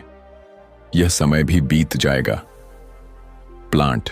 दोस्तों, बादशाह अकबर और उनके प्रिय मंत्री बीरबल की कहानियां बुद्धिमानी और हास्य से भरी होती थीं। अकबर को हमेशा बीरबल की चतुराई को परखने में आनंद आता था और इसके लिए वे अजीबोगरीब चुनौतियां देते रहते थे। लेकिन एक दिन उन्होंने बीरबल के सामने ऐसी समस्या रख दी जिसे सुनकर दरबारियों का भी सिर चकरा गया। एक सुबह दरबार लगा हुआ था। अकबर अपने सिंहासन पर बैठे थे और उनके चेहरे पर शरारती मुस्कान थी। उन्होंने दरबारियों की ओर देखा और बोले, आज मैं बीरबल की बुद्धिमानी की परीक्षा लेना चाहता हूं। देखते हैं क्या इस बार भी वह हमें चौंका पाते हैं। सभी दरबारी उत्सुकता से देखने लगे। अकबर ने आदेश दिया कि एक थाली लाई जाए जिसमें रेत और चीनी को मिला दिया गया था। बीरबल, तुम्हें इस रेत और चीनी को अलग करना होगा, लेकिन ध्यान रहे, तुम छलनी या किसी भी अन्य साधन का उपयोग नहीं कर सकते। यह सुनकर पूरा दरबार सन्न रह गया। दरबारियों को लगा कि इस बार तो बीरबल भी हार मान जाएंगे। कैसे संभव है बिना छलनी के? यह तो नामुमकिन है। लगता है इस बार बीरबल को हार माननी पड़ेगी। लेकिन बीरबल हमेशा की तरह शांत और मुस्कुराते हुए खड़े हुए। उन्होंने सिर झुकाकर कहा, जहां अपना, यह कार्य कठिन अवश्य है पर असंभव नहीं। बस मुझे एक दिन का समय दीजिए। अकबर हंस पड़े और बोले, ठीक है बीरबल, लेकिन देखना इस बार तुम फंस जाओगे। बीरबल सीधा अपने घर गए और सोचने लगे। वे जानते थे कि इस काम को साधारण तरीके से करना संभव नहीं था, लेकिन उनकी चतुर बुद्धि ने तुरंत एक उपाय खोज लिया। अगली सुबह सूरज की पहली किरण के साथ ही बीरबल अपने घर से निकले और राजमहल के सुंदर बगीचे में पहुंचे। उनके हाथ में वही रेत और चीनी का मिश्रण था। उन्होंने वह मिश्रण धीरे धीरे घास के पास बिखेर दिया और एक पेड़ के नीचे बैठ गए। कुछ ही देर में उनकी योजना काम करने लगी। बगीचे में हजारों चींटियां थीं। चींटियां रेत और चीनी की तरफ बढ़ने लगीं। उन्होंने चीनी के दाने पहचान लिए और धीरे धीरे चीनी उठाकर अपने बिलों में ले जाने लगी। कुछ ही घंटों में पूरी चीनी चींटियां उठा ले गईं और जमीन पर सिर्फ रेत बच गई। बीरबल मुस्कुराए और धीरे धीरे सारी रेत समेटकर एक थैले में भर ली। उन्होंने संतोष की सांस ली और दरबार की ओर चल पड़े। अगले दिन जब बीरबल दरबार पहुंचे तो अकबर उत्सुकता से उनका इंतजार कर रहे थे। तो बीरबल, क्या तुमने रेत और चीनी को अलग कर लिया या हार मान ली? बीरबल मुस्कुराए और एक थैली अकबर को दी। जहां पनाह, यह लीजिए आपकी शुद्ध रेत। अकबर चौंक गए। लेकिन चीनी कहां गई? बीरबल ने हंसते हुए कहा, वह तो चींटियों के घर पहुंच चुकी है। पूरे दरबार में ठहाके गूंज उठे। सभी दरबारी बीरबल की चतुराई देखकर दंग रह गए। अकबर ने भी हंसते हुए ताली बजाई और बोले, वाह बीरबल, तुम्हारी बुद्धिमानी का कोई जवाब नहीं। तुमने इस असंभव से दिखने वाले काम को भी इतनी सरलता से कर दिखाया। अकबर ने बीरबल को बहुमूल्य इनाम दिया और कहा, आज तुमने न केवल मेरी चुनौती को पूरा किया, बल्कि हमें यह भी सिखा दिया कि किसी भी कठिन समस्या का हल बुद्धिमानी से निकाला जा सकता है। शिक्षा। हर समस्या का हल धैर्य और चतुराई से निकाला जा सकता है। जहां सोच, वहां राह। कभी हार मत मानो, हर मुश्किल का हल होता है। दोस्तों, ये कहानी आपको कैसी लगी कमेंट में जरूर बताएं। ऐसी और नई मजेदार कहानी सुनने के लिए हमारे चैनल द यूनिक वर्ल्ड को सब्सक्राइब जरूर कर लें। वीडियो अपने मित्रों को जरूर शेयर करें। वीडियो देखने के लिए धन्यवाद।